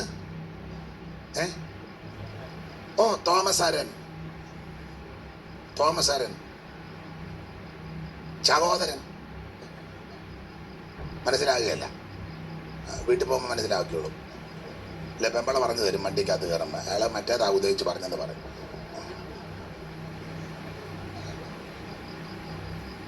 അത് തെക്കേ മുറിയിലെ അന്നാമ്മ കൊച്ചമ്മ. അപ്പുറം ഇരിക്കുന്നത് അത് തങ്കസാരി, അത് തങ്ക, മറ്റേത് തങ്കമ്മ കൊച്ചമ്മ. ഇത് തങ്കൻ, മറ്റേത് തങ്കച്ചായൻ. മനസ്സിലാകുന്നില്ല? മനസ്സിലാകുന്നില്ല? എന്നെ പൊട്ടം കളിപ്പിക്കരുത്. അപ്പൊ ഈ കുഷ്ഠ സൗഖ്യമായാലും പേരിപ്പോഴും കുഷ്ഠമെന്നേ സൗഖ്യമായി. യേശു തൊട്ടു, അന്നേരം പൂർണ്ണ വിടുതല. പേര് അങ്ങനെ ആണല്ലോ. റാഹാബ് എന്ന ഡാഷ്, അങ്ങനല്ലേ ഇപ്പോഴും. അവള് ചുമത്തിപ്പോ ചരടിട്ടു, രക്ഷപ്പെട്ടു, അവള് രക്ഷിക്കപ്പെട്ടു. എന്നാലും പേരിപ്പോഴും. അതിന് സൈമൻ സാറ് പണ്ടൊരു കഥ പറഞ്ഞൊരു നല്ല വീട്ടുപേരാ. അവരുടെ വീട്ടുപേര് കുരിശുമൂട്ടിലെന്നാ, കാരണം പള്ളിയോട് ചേർന്ന നല്ല വീട്ടുപേരാ. പക്ഷെ നാട്ടുകാർ കുരിശുമൂട്ടിലെ അവറാച്ചനെന്ന് പറയത്തില്ല, ആഞ്ഞിലിമൂടൻ എന്നാ പറയുന്നത്. കാരണം മുറ്റത്തൊരു വലിയ ആഞ്ഞിലി നിൽപ്പുണ്ട്. അപ്പം പെട്ടെന്ന് മനസ്സിലാകാനും അറിയാൻ വേണ്ടി ആഞ്ഞിലിമൂടൻ അവറ. അപ്പം ഇയാൾക്ക് മനസ്സിലായിട്ട് ഈ കുരിശുമൂട് നല്ല വീട്ടുപേരാ, ഇയാൾ ആരും പറയാൻ തരില്ല. ഈ ആഞ്ഞിലി ആന്നല്ലേ നാശമല്ല. അയാൾ 3-4 പണിക്കാരെ നിർത്തി ആഞ്ഞിലി മൂടോടെ വെട്ടി വണ്ടിക്ക് കിട്ടിയ കാഞ്ഞിന് തടി കയറ്റി വിട്ട്. അപ്പം പേരൊന്നും മാറുമില്ല. അപ്പം ആൾക്കാർ പറഞ്ഞു മുറിയാഞ്ഞിലി മൂടൻ അവറ. കാരണം ആഞ്ഞിലി മുറിച്ചില്ലേ. നാട്ടുകാരുടെ പ്രകൃതം അങ്ങനെ, മുറിയാഞ്ഞിലി മൂടൻ അവറ. അപ്പം അയാൾ പറഞ്ഞു, ഇത് പിന്നെ നാശമാകുന്നില്ല, ഈ ആഞ്ഞിലിയുടെ കുറ്റി നിൽക്കുന്നതാണല്ലോ.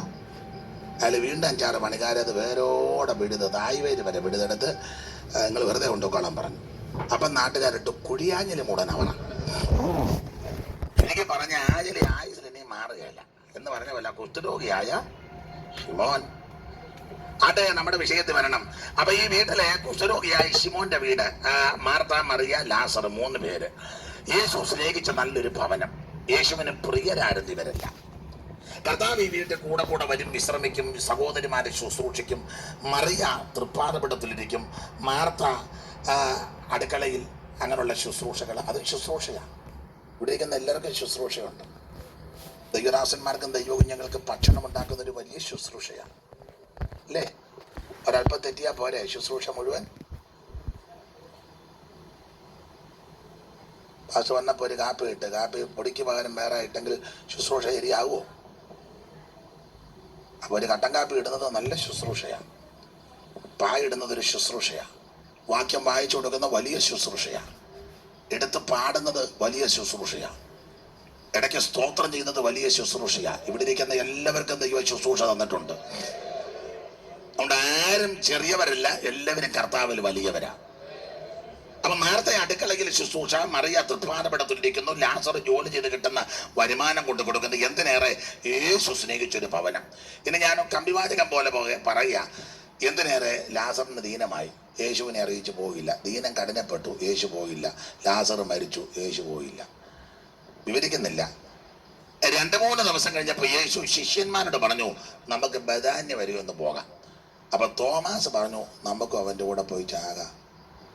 തോമാച്ചൻ ഇത് പറയാൻ കാര്യം, ആ നാളുകളിൽ യഹൂദന്മാർ യേശുവിനെ കണ്ടാൽ കൊല്ലാനിരിക്കുക. 2 തോമാച്ചൻ്റെ ഉള്ളിൽ ചിന്ത, ദൈവമേ ആ വീട്ടിൽ പോയി തിന്നു കുടിച്ച് വിശ്രമിച്ച വീടാ, ആ ചെറുക്കന് ദീനമാണെന്ന് പറഞ്ഞപ്പോൾ ഇങ്ങേര് പോയില്ല. ഇനി അങ്ങേര് പോയില്ല, ഞങ്ങളെ ഒരാളെ 12 എണ്ണം ഉണ്ടല്ലോ, ഒന്ന് വിടരുതായിരുന്നു. വിട്ടില്ല. കാരണം ദീനം കഠിനമായി എന്ന് പറഞ്ഞിട്ട് വന്നാൽ ഞങ്ങളെ ഒരാളെ വീട്ടിൽ ഇതൊക്കെ സഹിക്കാൻ മരിച്ചപ്പോൾ പോലും ഞങ്ങളെ ഒന്ന് വലിയ അനുശോചനമെങ്കിലും അയ്യോ ഇപ്പം ചില മരണവിടെ മുഴുവൻ അങ്ങ് അനുശോചനം എന്തോ 5 മിനിറ്റ് ആദ്യമൊക്കെ 5 മിനിറ്റ് തരും, പിന്നെ 4 മിനിറ്റ്, പിന്നെ 3 മിനിറ്റ്, പിന്നെ 2 മിനിറ്റ്, പിന്നെ 1 മിനിറ്റ്, പിന്നെ മിനിറ്റ് ഇല്ല. ഒരു വാക്ക് ഞാനൊരു വാക്കി പറഞ്ഞു, ഇവിടെ വന്നതിനായി ദൈവത്തിന് സ്തോത്രം, മൈക്ക് പിടിച്ചോളാൻ പറഞ്ഞു. ഒരു വാക്ക്. എൻ്റെ ഒരു അഭിപ്രായം പറയാം, നിങ്ങൾ യോജിക്കത്തില്ല. ഈ ശവസംസ്കാരത്തിലും മരണ വീട്ടിലുമൊക്കെ നാനാജാതി മതസ്ഥര് കൂടും. എൻ്റെ ഒരു അഭിപ്രായമാ, പരിജ്ഞാനമുള്ള വിവരമുള്ള അറിവുള്ള, എൻ്റെ ഭാഷ പറഞ്ഞ ബോധമുള്ള ഒരു ഉപദേശിക്ക് 1 മണിക്കൂർ കൊടുക്കണം. ബോധമില്ലാത്തതിനെ കൊടുത്താൽ അവിടെ പല അടക്കം നടക്കും. ഒരാളെ നമ്മൾ അടക്കാൻ ചെന്നത് ധാരാളം പേരെ മിക്കാറ് അന്ന് അടക്കേണ്ടി വരും. നമ്മുടെ ഇടയിലുണ്ടല്ലോ കർത്തദാസന്മാർ ധാരാളം, നല്ല വിവരമുള്ള പരിജ്ഞാനമുള്ള അറിവുള്ള തന്മയത്തമായി സംസാരിക്കാൻ പ്രാപ്തന്മാർ നമ്മുടെ ഇടയിലുണ്ട്. അങ്ങനെയുള്ള ഒരാൾക്ക് 1/4 മണിക്കൂറല്ലേ 1 മണിക്കൂർ കൊടുത്ത് വചനം പറയിപ്പിക്കണം. മരണത്തെ പറ്റിയും മരണാനന്തര ജീവിതത്തെ പറ്റിയും നിത്യതയെ പറ്റിയും യേശുക്രിസ്തുവിനുള്ള രക്ഷയെ പറ്റിയൊക്കെ വന്ന് ഇരിക്കുന്നവരെ ബോധ്യപ്പെടുത്തണം.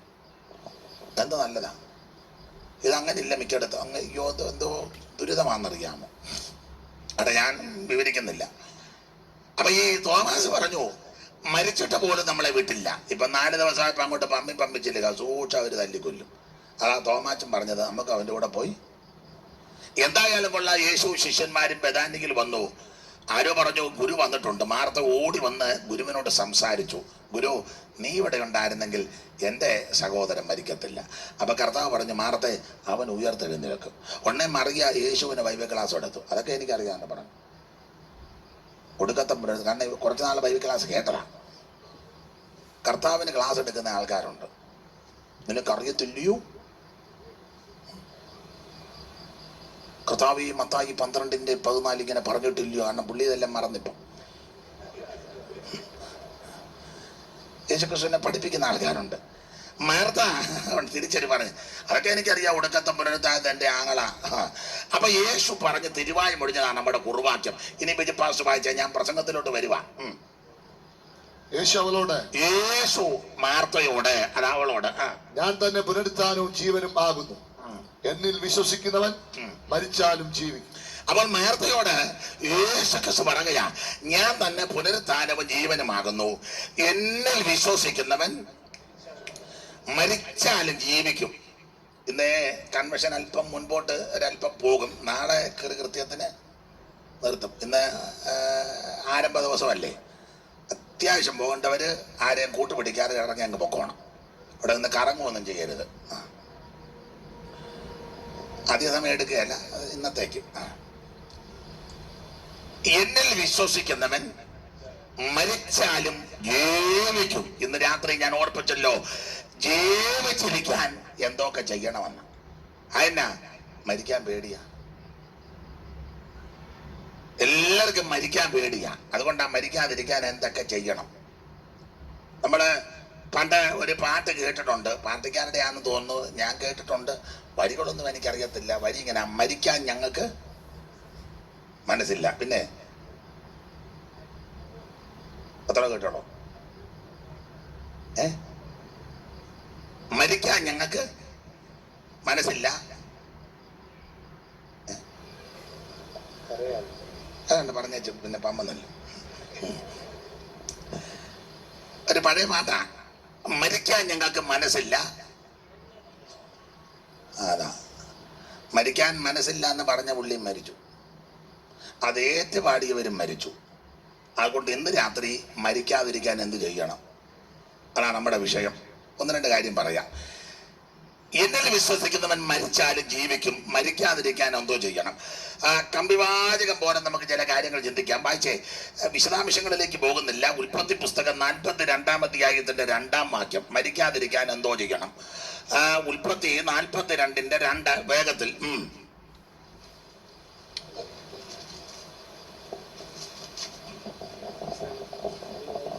മിസ്രൈമിൽ ധാന്യമുണ്ടെന്ന് ഞാൻ കേട്ടിരിക്കുന്നു. ആ മിസ്രൈമിൽ ധാന്യമുണ്ടെന്ന് ഞാൻ കേട്ടിരിക്കുന്നു. നാം മരിക്കാതെ ജീവിച്ചിരിക്കേണ്ടതിന് അവിടെ ചെന്ന് നമുക്ക് ധാന്യം. അപ്പൊ ഒന്ന് മരിക്കാതിരിക്കാൻ ചെയ്യേണ്ട ഒന്നാമത്തെ കാര്യം മിസ്രൈമിൽ ചെന്ന് ധാന്യം കൊള്ളണം. ഇത് ഗോത്രപിതാവാകുന്ന യാക്കോബ് തന്റെ പുത്രന്മാരോട് പറയുന്ന ആ പ്രയോഗങ്ങളാണ്. മിസ്രൈമിൽ പിള്ളേരെ ധാന്യമുണ്ടെന്ന് ഞാൻ കേൾക്കുന്നു. നാം മരിക്കാതെ ജീവിച്ചിരിക്കേണ്ടതിന് മിസ്രൈമിൽ ചെന്ന് ധാന്യം കൊള്ളണം. പശ്ചാത്തലഭാവോ ചരിത്രമൊന്നും ഇപ്പൊ ഞാൻ വിസ്തരിക്കുന്നില്ല. യോസേപ്പിനെ വിറ്റു. ചേട്ടന്മാരും അപ്പനും കൂടെ മിസ്രൈമിൽ കനാനിൽ പാർത്തു. ഒടുവിൽ ക്ഷാമം കഠിനപ്പെട്ടു. മിസ്രൈം ദേശം മുഴുവൻ ക്ഷാമം, കനാനിൽ ക്ഷാമം, ഉലകം മുഴുവൻ ക്ഷാമം. ക്ഷാമം കൊണ്ട് ജനം പൊറുതിമുട്ടി. അപ്പോൾ യാക്കോബ് തന്റെ പിള്ളേരോട് പറയുകയാ, നാം മരിക്കാതെ ജീവിച്ചിരിക്കേണ്ടതിന് മിസ്രൈമിൽ ചെന്ന് ധാന്യം കൊള്ളണം. ഞാൻ പോയിന്റ് മാത്രം പറഞ്ഞങ്ങ് തീർക്കാം. എന്താ ഈ മിസ്രൈമിൽ ചെന്ന് ധാന്യം കൊള്ളണം എന്ന് പറഞ്ഞതിന്റെ അർത്ഥം? ഒരാത്മീയ അർത്ഥം പറയാം. വായിച്ചേ, വെളിപ്പാട് പുസ്തകം 11-ാം അധ്യായത്തിന്റെ 8-ാം വാക്യം. മിസ്രൈമിൽ ചെന്ന് ധാന്യം കൊള്ളണം എന്ന് പറഞ്ഞതിന്റെ ഒരാത്മീക അർത്ഥം ക്രൂശിക്കപ്പെട്ടതും ആത്മീകമായി സ്വതമെന്നും. ഈ വെളിപ്പാട് പുസ്തകം 11-ാം അധ്യായം വിവാദ അധ്യായമാണ്. കാരണം വെളിപ്പാട് 11-ലെ വിഷയം 2 സാക്ഷികളാണ്. അതാരാണെന്നൊക്കെ തർക്കം നടന്നുകൊണ്ടിരിക്കുന്ന കാലമാണ്. മോശെ ഏലിയാവ് എന്ന് പറയുന്നു, ഏലിയാവ് ഹാനോക്ക് എന്ന് പറയുന്നു. എന്റെ വാദം ഇവരാരും അല്ലെന്നുള്ളതാണ്. ഈ ഹാനോക്കുവാദികളുണ്ട്. പണ്ട് ഞാനൊരു യോഗത്തിന് പ്രസംഗിച്ചപ്പോൾ അച്ചായും ചാടിയെടുന്ന് ചോദിച്ചു, അത് ഹാനോക്കല്ലയോ? ഞാൻ പറഞ്ഞു ഹാനോക്കല്ല. പിന്നെ ആരാ? ഞാൻ ചോദിച്ചു ആരാന്നാ ഞാനും ചോദിച്ചത്. പുള്ളി അങ്ങനെ വിറക്കിയ ഹാനോക്കാന്ന് പറഞ്ഞു. ഞാൻ പറഞ്ഞ ഹാനോക്കല്ല, ഹാനോക്കാകാൻ ഒരു സാധ്യത അല്ല. കാരണം ഹാനോക്ക് വരാനൊക്കത്തില്ല. വേറെ ദിവസം പിടിച്ചാൽ എത്ര ഹാനോക്കുണ്ട്?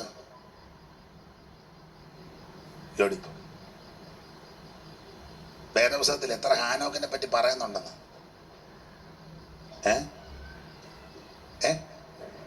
എന്തായാലും പറ, നമുക്ക് പോകേണ്ടതാ.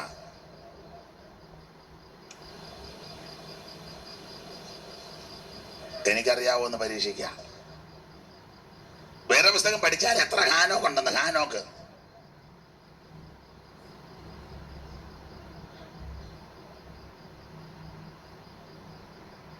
ഈ സ്ഥിതിയിലിരിക്കുന്ന ജനം വേറെ ദിവസം പഠിച്ചാൽ 1-ൽ കൂടുതൽ ഹാനോക്കുണ്ട്. ഒന്നാമത്തെ ഒരു ഹാനോക്ക് അന്റെ ഉൽപ്പത്തി 5:21 മുതൽ താഴോട്ട് പഠിക്കുമ്പോൾ കാണുന്ന ഹാനോക്ക. ഒന്ന് വായിച്ചേര്. ഹാനോക്കിന് 65 വയസ്സായപ്പോൾ അവൻ മധുശാലേഖനെ ജനിപ്പിച്ചു. മധുശാലേഖനെ ജനിപ്പിച്ച ശേഷം ഹാനോക്ക് പുത്രന്മാരെയും ജനിപ്പിച്ചു 300 തമ്പുരാൻ. അങ്ങനെ വായിച്ചേ. ഹാനോക്കിന് 65 വയസ്സായപ്പോൾ അവൻ മധുശാലേഖനെ ജനിപ്പിച്ചു. ഹാനോക്കിന് 65 വയസ്സായപ്പോൾ അവൻ മധുശാലേഖനെ ജനിപ്പിച്ചു. മധുശാലേഖനെ ജനിപ്പിച്ച ശേഷം ഹാനോക്ക് 300 സംവത്സരം കൊല്ലം ദൈവത്തോട് കൂടെ പുത്രന്മാരെ ജനിപ്പിക്കുകയും ചെയ്തു. അപ്പൊ ഒരു കണ്ണനെ നടത്തിയ ചെറുപദേശം സ്ഥാപിച്ചു മുമ്പോട്ട് പോകാം. ദൈവത്തോട് കൂടെ നടക്കുന്നതിന് കുടുംബജീവിതം തടസ്സമല്ല.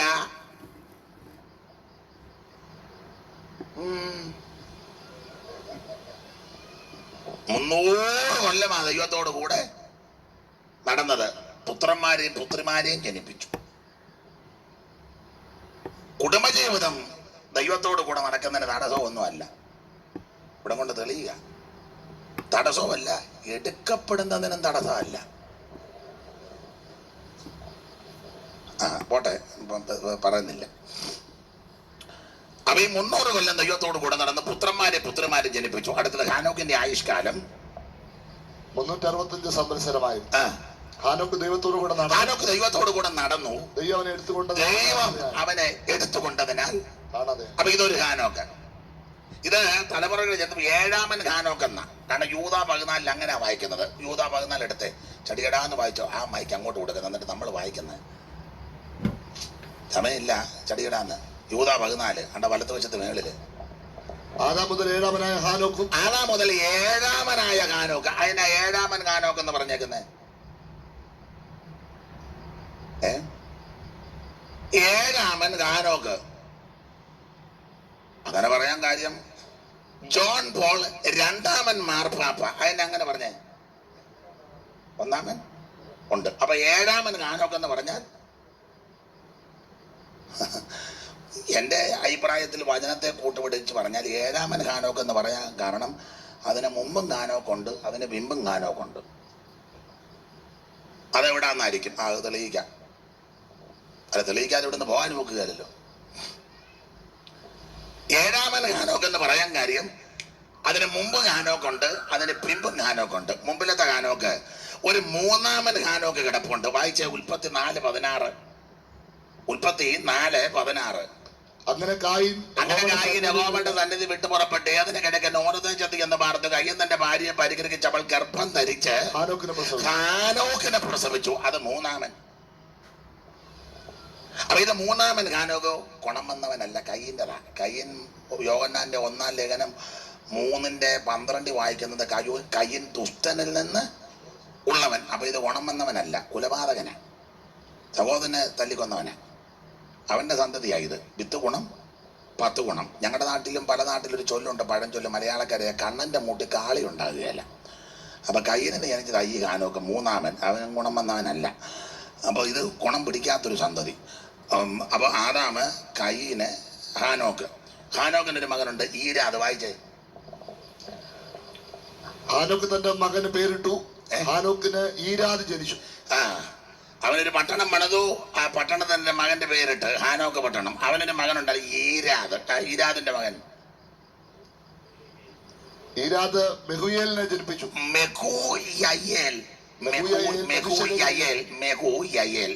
മെഹൂയയേലിന്റെ മകൻ മെഥൂശലേഖ്. അവന്റെ മകൻ ലാമക്ക്. അപ്പൊ 7 ആയി ഇല്ലയോ ബിജുപാസേ? ആദാം, കയീൻ, ഹാനോക്ക്, ഈരാദ്, മഹൂയയേൽ, മഥൂശയേൽ, ലാമേക്ക്. 7. ഇത് ഗുണം വരാത്ത തലമുറ. യാതൊരു ഗുണമുള്ളവന്മാരല്ല. കാരണം കുലപാതകനും അവന്റെ സന്തതി പരമ്പരകളാണ്. എന്നാൽ ഏഴാമൻ ഹാനോക്ക് ഗുണം വന്നതാ. അതാ ഗുണം വന്നെന്ന് പറയാൻ കാര്യം, ഹാബേല് മരിച്ചു കഴിഞ്ഞപ്പോൾ ആദമിന് വേറൊരു കൊച്ചനെ കിട്ടി, ശേത്ത്. അവനൊരു മകനെ കിട്ടി, ഏനോശ്. അവൻ ആരാധിക്കുന്നവനാ. ആ 4:25 വായിച്ച ബിജു പാസ്റ്ററെ. കണ്ണിക ആദാം തന്റെ ഭാര്യയെ പിന്നെയും പരിഹരിച്ചവൾ ഗർഭം ധരിച്ച് കയീൻ കൊന്ന ഹാബേലിന് പകരം ദൈവം എനിക്കൊരു സന്തതിയെ തന്നു എന്ന് പറഞ്ഞവന് ശേത്ത് എന്ന് പേരിട്ടു. അടുത്തത് ശേത്തിനൊരു മകൻ ജനിച്ചു, ഏനോശ് എന്ന് പേരിട്ടു. അടുത്ത പദം. ആ കാലത്ത് യഹോവയുടെ നാമത്തിലുള്ള ആരാധന തുടങ്ങി. ആരാധിക്കുന്ന തലമുറ. എല്ലാ കാലത്തും ഈ 2 ഗ്രൂപ്പ് സഭയ്ക്കകത്തുണ്ട്. ഗുണം വരാത്തവന്മാരും എല്ലായിടത്തും ചെന്ന് ആരാധിക്കുന്നവരുമുണ്ട്, ആരാധിക്കാത്തവരുമുണ്ട്. സ്വോത്രം പറയുന്നതും ഉണ്ട്, സ്വോത്രം പറയാത്തതും എല്ലായിടത്തും ഉണ്ട്. ഇവിടെ ഉണ്ട്. നിങ്ങൾക്ക് കാണാമല്ലോ. ഞാനിപ്പോ കാണിക്കുമൊന്നും വേണ്ട. അപ്പൊ ഗുണം വരാത്തൊരു തലമുറ, അത് കയ്യനും വംശപരമ്പര. ഇപ്പൊ ഗുണം വന്ന തലമുറ ഹാനോക്കും അവന്റെ പിൻഗാമികളും. ഇങ്ങോട്ട് ശ്രദ്ധിച്ചേ. ഗുണം വരാത്തതിനെ ഞാൻ പറയാം. ഇങ്ങോട്ട് നോക്കണേ. ഗുണം വരാത്തതാ ആദാം, കയീൻ, ഹാനോക്ക്, ഈരാദ്, മഹൂയയേൽ, മഥൂശയേൽ, ലാമേക്ക്. ഗുണം വരാത്തത്. ഗുണപ്പെട്ടത് ആദാം, ശേത്ത്, ഏനോശ്. ഏനോശിന്റെ മകൻ 5-ാം അധ്യായത്തിലുണ്ട്. എന്നാ ഞാൻ പറയാം. ആദാം, ശേത്ത്, ഏനോശ്, കേനാൻ, മഹലേൽ, യാരദ്, ഹാനോക്ക്. അത് ഗുണം വന്നത്. അപ്പൊ ആദാം മുതൽ നോഹ വരെ 10 തലമുറയാ. ആദാം, ശേത്ത്, ഏനോശ്, കേനാൻ, മഹലേൽ, യാരദ്, ഹാനോക്ക്, മഥൂശലേക്ക്, ലാമക്ക്, നോഹ. അത് 10 തലമുറയാ. അതിൽ 7-ാം തലമുറ ഹാനോക്ക്. ഗുണപ്പെട്ടതാ. ഗുണപ്പെടാത്തത് 7-ാമൻ ലാമക്ക്. അങ്ങനല്ലയോ? ഗുണപ്പെടാത്തത് 7-ാമത് ലാമേക്ക്. 4:19 വായിച്ചേ. ഒരു കാര്യം പറയാം. ഗുണപ്പെടാത്തവനേക്കാളും കഴിവ് ഗുണപ്പെടാത്തവനാ. തെളിവ് 19-ാം വാക്യം. ലാമക്ക് 2 ഭാര്യമാരെ എടുത്തു. കണ്ടോ? അത് കഴിവുണ്ടായിട്ടല്ലേ. ഗുണപ്പെട്ട ഹാനോക്കിന് 1 ഭാര്യ, ദൈവത്തോട് കൂടെ നടക്കുക. ഗുണം വരാത്തവനോ 2. കഴിവില്ലേ? എന്നേക്കാൾ പ്രായമുള്ളവരും വല്യപ്പന്മാരുടെ പ്രായമുള്ളവരും കുടുംബജീവിതം നയിക്കുന്നവരെ ഇതിലിരിക്കുന്ന സിംഹഭാഗവും വിശേഷിച്ച് സ്റ്റേജിലിരിക്കുന്ന ദൈവദാസന്മാരും നല്ലൊരു കുടുംബജീവിതം നയിക്കുവാൻ, ദൈവത്തെ ആരാധിക്കാൻ, വിശുദ്ധ ജീവിതം നയിക്കാൻ ദൈവത്താൽ എനിക്കും നിങ്ങൾക്കും ഒരു ഭാര്യയെ ദൈവം തന്നു. ചിലരുടെ കൂടെ ഇന്ന് വന്നിട്ടുണ്ട്, ചിലർ വീട്ടിൽ പ്രാർത്ഥിക്കുന്നു. ദൈവം നമുക്ക് തന്നൊരു ഭാര്യ, ഉത്തമമായ കുടുംബജീവിതം നയിക്കാൻ. പള്ളിയിലായിരുന്നപ്പോൾ അച്ഛൻ മോതിരം മാറ്റി അല്ലെ എൻ്റെ ക്രമീകരണം ചെയ്ത് നമുക്ക് തന്നു. പെന്തിക്കോസ്ത് വന്നപ്പോൾ പാസ്റ്റർമാർ കൈ പിടിപ്പിച്ച് ഉഭയസമ്മതത്തിൻ്റെ ഉടമ്പടി വാചകത്താൽ ദൈവം നമ്മളെ യോജിപ്പിച്ച് നമുക്ക് തന്ന ഒരു ഭാര്യ. എഴുന്നേറ്റ് പോയൊരു കാര്യം പറയാനാണ്. അപ്പം നിങ്ങൾ ശ്രദ്ധിച്ചേ, ദൈവം നമുക്ക് തന്ന ഭാര്യ, ഒരു ഭാര്യയെ ദൈവം തന്നു വിശുദ്ധ ജീവിതം നയിക്കാനാണ്, കുടുംബജീവിതം നയിക്കാൻ, ദൈവത്തെ ആരാധിക്കാൻ. എന്നേക്കാൾ പ്രായമുള്ളവരും കുടുംബജീവിതത്തിൽ ഇരുത്തം എന്നവർ ഇതിനകത്തിരിപ്പുണ്ട്. നമ്മുടെ കഴിവിൻ്റെ പരമാവധി ശ്രമിച്ച ഈ ഒരെണ്ണത്തിന് ഇത്രയും കൊല്ലം നിങ്ങൾ സത്യം പറ, നമ്മളെക്കാൾ കഴിവ് കുറവ്, നമ്മളെക്കാൾ നിറക്കുറവ്, നമ്മളെക്കാൾ പഠിപ്പ് കുറവ്, നമ്മളെക്കാൾ ആരോഗ്യക്കുറവ്, നമ്മളെക്കാൾ വിദ്യാഭ്യാസക്കുറവ്, അങ്ങനെ പല പല കുറവുകൾ ചിലപ്പം കാണും. നിങ്ങൾ സമ്മതിക്കുകയല്ല. കാരണം പുസ്തകത്തിൽ എഴുതിയേക്കുന്നത് ബലഹീന പാത്രമെന്ന സ്ത്രീജനം, അങ്ങനെ വേദവസത്തിൽ എഴുതിയേക്കുന്നത്. അതെ, അപ്പം അങ്ങനെയുള്ള ഇവരെ 2, 3, 5, 8, 10, 20, 30, 50 കൊല്ലമായി ജീവിതം നയിക്കുന്നവർ നമ്മുടെ കഴിവിൻ്റെ പരമാവധി പരിശ്രമിച്ച ഈ ഒരെണ്ണത്തിന് ഇത്രയും കൊല്ലം നമ്മൾ ഇല്ലേ? നിങ്ങൾ പറ, മിണ്ടുകയല്ല. പരമാർത്ഥമായി പറയുന്നത് ഉദാഹരണം ശ്രദ്ധിക്കണം. ഉദാഹരണമാണ്, ഉടക്കുണ്ടാക്കാനല്ല, ഉദാഹരണം. നമ്മുടെ അമ്മ നമ്മുടെ വീട്ടിൽ വന്ന് 1 മാസത്തോളം നിൽക്കുക. ചില സ്ത്രീകൾക്ക് ഭർത്താവിൻ്റെ അമ്മ നിൽക്കുന്ന ഇഷ്ടമല്ല. ഉടക്കുണ്ടാക്കുമ്പം ഞാൻ പറഞ്ഞ വാചകമൊക്കെ ശ്രദ്ധിച്ച് കേട്ടേച്ച് കയറി കോർക്കാൻ വരാവൂ.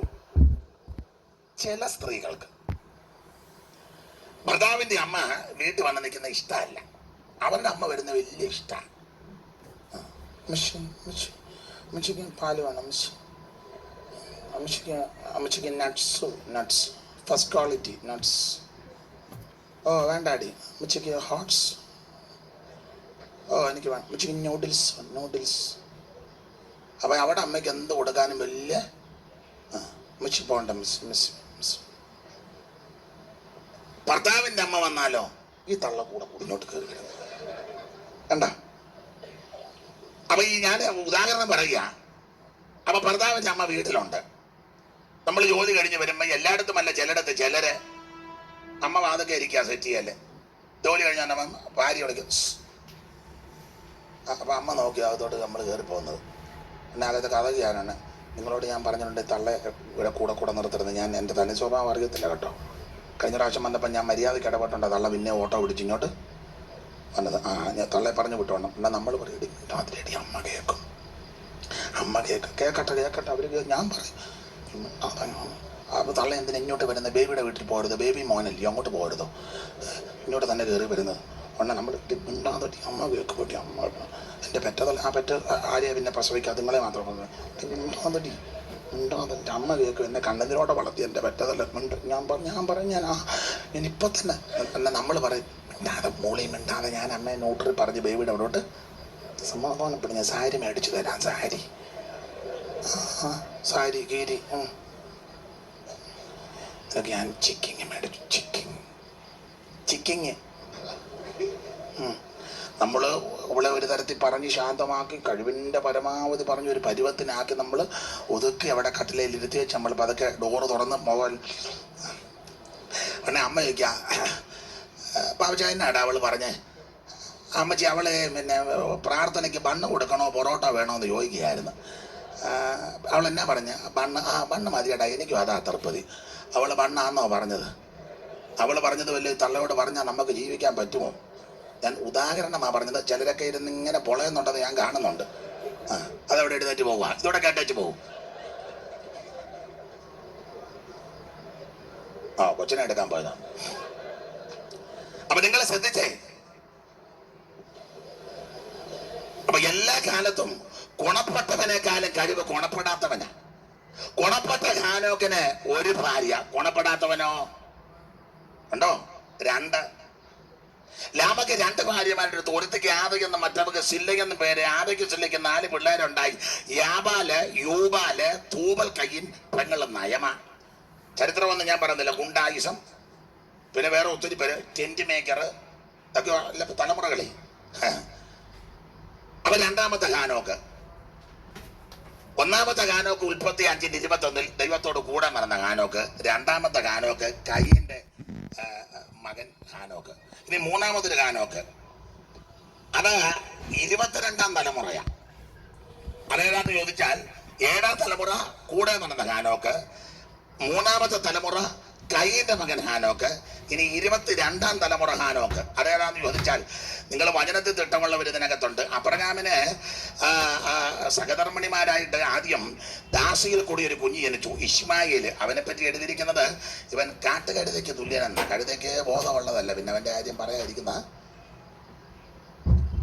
എതിരെ മാർക്ക് വന്ന എതിരെ മുഴുവൻ എതിരാന്നല്ലോ. അപ്പോട്ടെ, അപ്പൊ ഏതായാലും അത് ദാസിയിൽ കൂടി ജനിച്ചത്. പിന്നെ സാറായിൽ കൂടി ജനിച്ചത് ഇസഹാക്ക്. എന്നാൽ അബ്രഹാമിന് വേറൊരു ഭാര്യ കെതൂറ. ആ കെതൂറായിക്ക് 6 പിള്ളേരുണ്ടായി. അതിൽ 4-ാമത്തെ മകൻ മിദ്യാൻ. ആ മിദ്യാന് 4 പിള്ളേരുണ്ടായി. അതിൽ 3-ാമത്തവൻ ഹാനോക്ക്. വായിച്ച ഉൽപ്പത്തി 25:1. അല്ലല്ല, അത് ആദ്യം മുതൽ വായിരുന്നല്ല. അബ്രഹാം വേറൊരു ഭാര്യയായിട്ട് ജീവിതം ആരംഭിച്ചു. അവർക്ക് കെതൂറ എന്ന പേര്. സിമ്രാൻ, യൊക്ഷൻ, മെഥാൻ, മിദ്യാൻ, 6 പിള്ളേര്. അതിൽ 4-ാമത്തവൻ മിദ്യാൻ. ഇനി മിദ്യാന്റെ പുത്രന്മാർ വായിര്. മിദ്യാന്റെ പുത്രന്മാർ ഹാനോക്ക്. അപ്പൊ കണ്ടോ, 3-ാമത്തവനൊരു ഹാനോക്ക്. അപ്പം വേറെ ദിവസം എത്ര ഹാനോക്കുണ്ട്? ഇനിയുണ്ട്. ഇപ്പൊ ഇത്ര ചുമ്മാ സ്വോത്രം പറയായിരുന്നു കേൾക്കല്ലേ? എത്ര മതി? ഒന്ന് ഉത്സാഹിപ്പിക്കാട്ടൊരു സ്വോത്രം പറയാട്ടോ, ഒന്ന് ബാച്ചിയെ കൂടെ നോക്കി വെച്ച് ഇങ്ങനെ ആരെ വിടുങ്ങോട്ടും നോക്കിയിരിക്കല്ലേ? അപ്പൊ ഇത്രയും കേട്ടാ മതി. അപ്പൊ ശ്രദ്ധിക്കുക. അപ്പൊ വെളിപ്പാട് 11 ഏലിയാവുമല്ല, മോശയല്ല, ഹാനോക്കുമല്ല, 2 സാക്ഷികൾ എന്നേ കൊടുത്തിട്ടുണ്ട്. നമ്മുടെ വിഷയത്തിൽ നിർത്താം.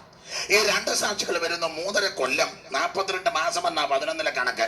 ഒരു കാലം, ഇരുകാലം, അരക്കാലം, കാലങ്ങൾ, കാലാംശം, 42 മാസം എന്ന് പറഞ്ഞ 3.5 കൊല്ലം. 3 36, 36 42. ഈ 3.5 കൊല്ലം അവരെ ശുശ്രൂഷിച്ച് ഒടുവിൽ ഇവര് മരിച്ച് ആത്മാവ് വന്ന് കാലൂന്ന് നിൽക്കുന്നു. അതിനെപ്പറ്റിയാണ് 8-ാം വാക്യത്തിൽ കൊടുത്തിരിക്കുന്നത്. എല്ലാ ഭാഗവും എടുക്കുന്നില്ല. 11:8 വെളിപ്പാട് 11:8. വേഗത്തിൽ വായിച്ചേ. വെളിപ്പാട് 11:8. അവരുടെ കർത്താവ് ക്രൂശിക്കപ്പെട്ടതും ആത്മീകമായി മിസ്രയീം എന്ന സോദോം എന്ന പേരുള്ളതുമായ മഹാനഗരത്തിന്റെ വീതികളിൽ അവരുടെ അപ്പൊ ഒന്നുകൂടെ വായിച്ചേ. അവരുടെ കർത്താവ് ക്രൂശിക്കപ്പെട്ടതും ആത്മീകമായി സോദോമെന്നും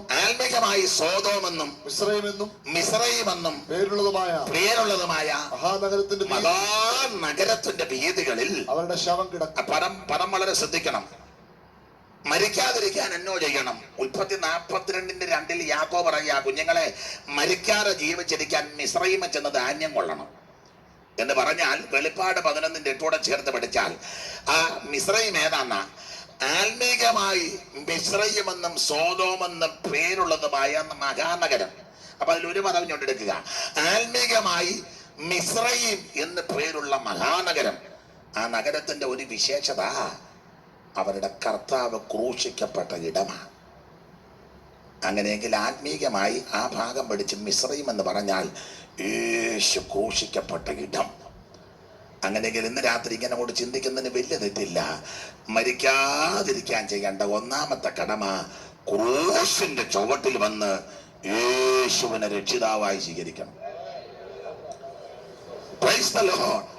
ഇന്ന് രാത്രി നീ നിത്യമരണത്തിൽ അകപ്പെടാതിരിക്കാൻ, നീ നശിച്ചു പോകാതിരിക്കാൻ, അധമപാതാളത്തിൽ പോകാതിരിക്കാൻ, ചാകാത്ത പുഴുവും കെടാത്ത തീയിലും നീ പോയി മുടിഞ്ഞു പോകാതിരിക്കാൻ, നശിച്ചു പോകാതിരിക്കാൻ ചെയ്യേണ്ട 1-ാമത്തെ കാര്യം ക്രൂശിന്റെ ചുവട്ടിൽ വന്ന് യേശുവിനെ രക്ഷിതാവായി സ്വീകരിച്ചോണം. മറ്റൊരുത്തനിലും രക്ഷയില്ല. നാം രക്ഷിക്കപ്പെടുവാൻ ആകാശത്തിന് കീഴിൽ മനുഷ്യരുടെ ഇടയിൽ നൽകപ്പെട്ട ഒരേ ഒരു നാമം യേശുവിന്റെ പരിശുദ്ധ നാമമാ.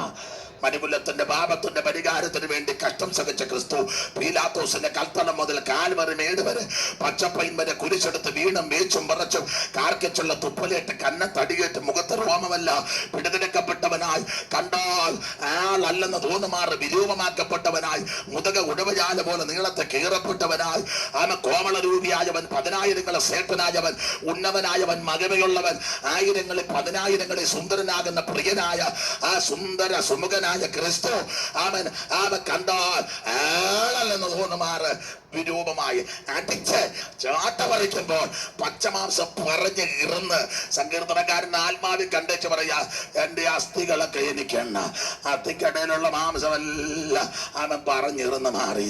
പറഞ്ഞ് ഓരോ അടിക്കും ചാട്ട അവൻ പറിച്ചെടുക്കുമ്പോ മാംസം പറഞ്ഞു ഇറന്ന് കീറി അസ്ഥികളെല്ലാം തെളിഞ്ഞു നിൽക്കുക. എന്തിനാണെന്നറിയാമോ? ഞാനും നീനവൻ രക്ഷപ്പെടാം. എന്റെയും നിന്റെ രക്ഷയ്ക്ക്, എന്റെയും നിന്റെ വിടുതലിന്, എനിക്ക് നിനക്ക് ഗുണം വരാൻ, ഞാനും നീയും ചത്തുപോകാതിരിക്കാൻ. ഹല്ലേലൂയ. തന്തിരുമേനിതകർന്നതിനാൽ തങ്കനീണം ചിന്തിയതിനാൽ തന്തിരുമേനിതകർന്നതിനാൽ തങ്കനീണം ചിന്തി. ചേർന്ന് പാടാ ബലയൽ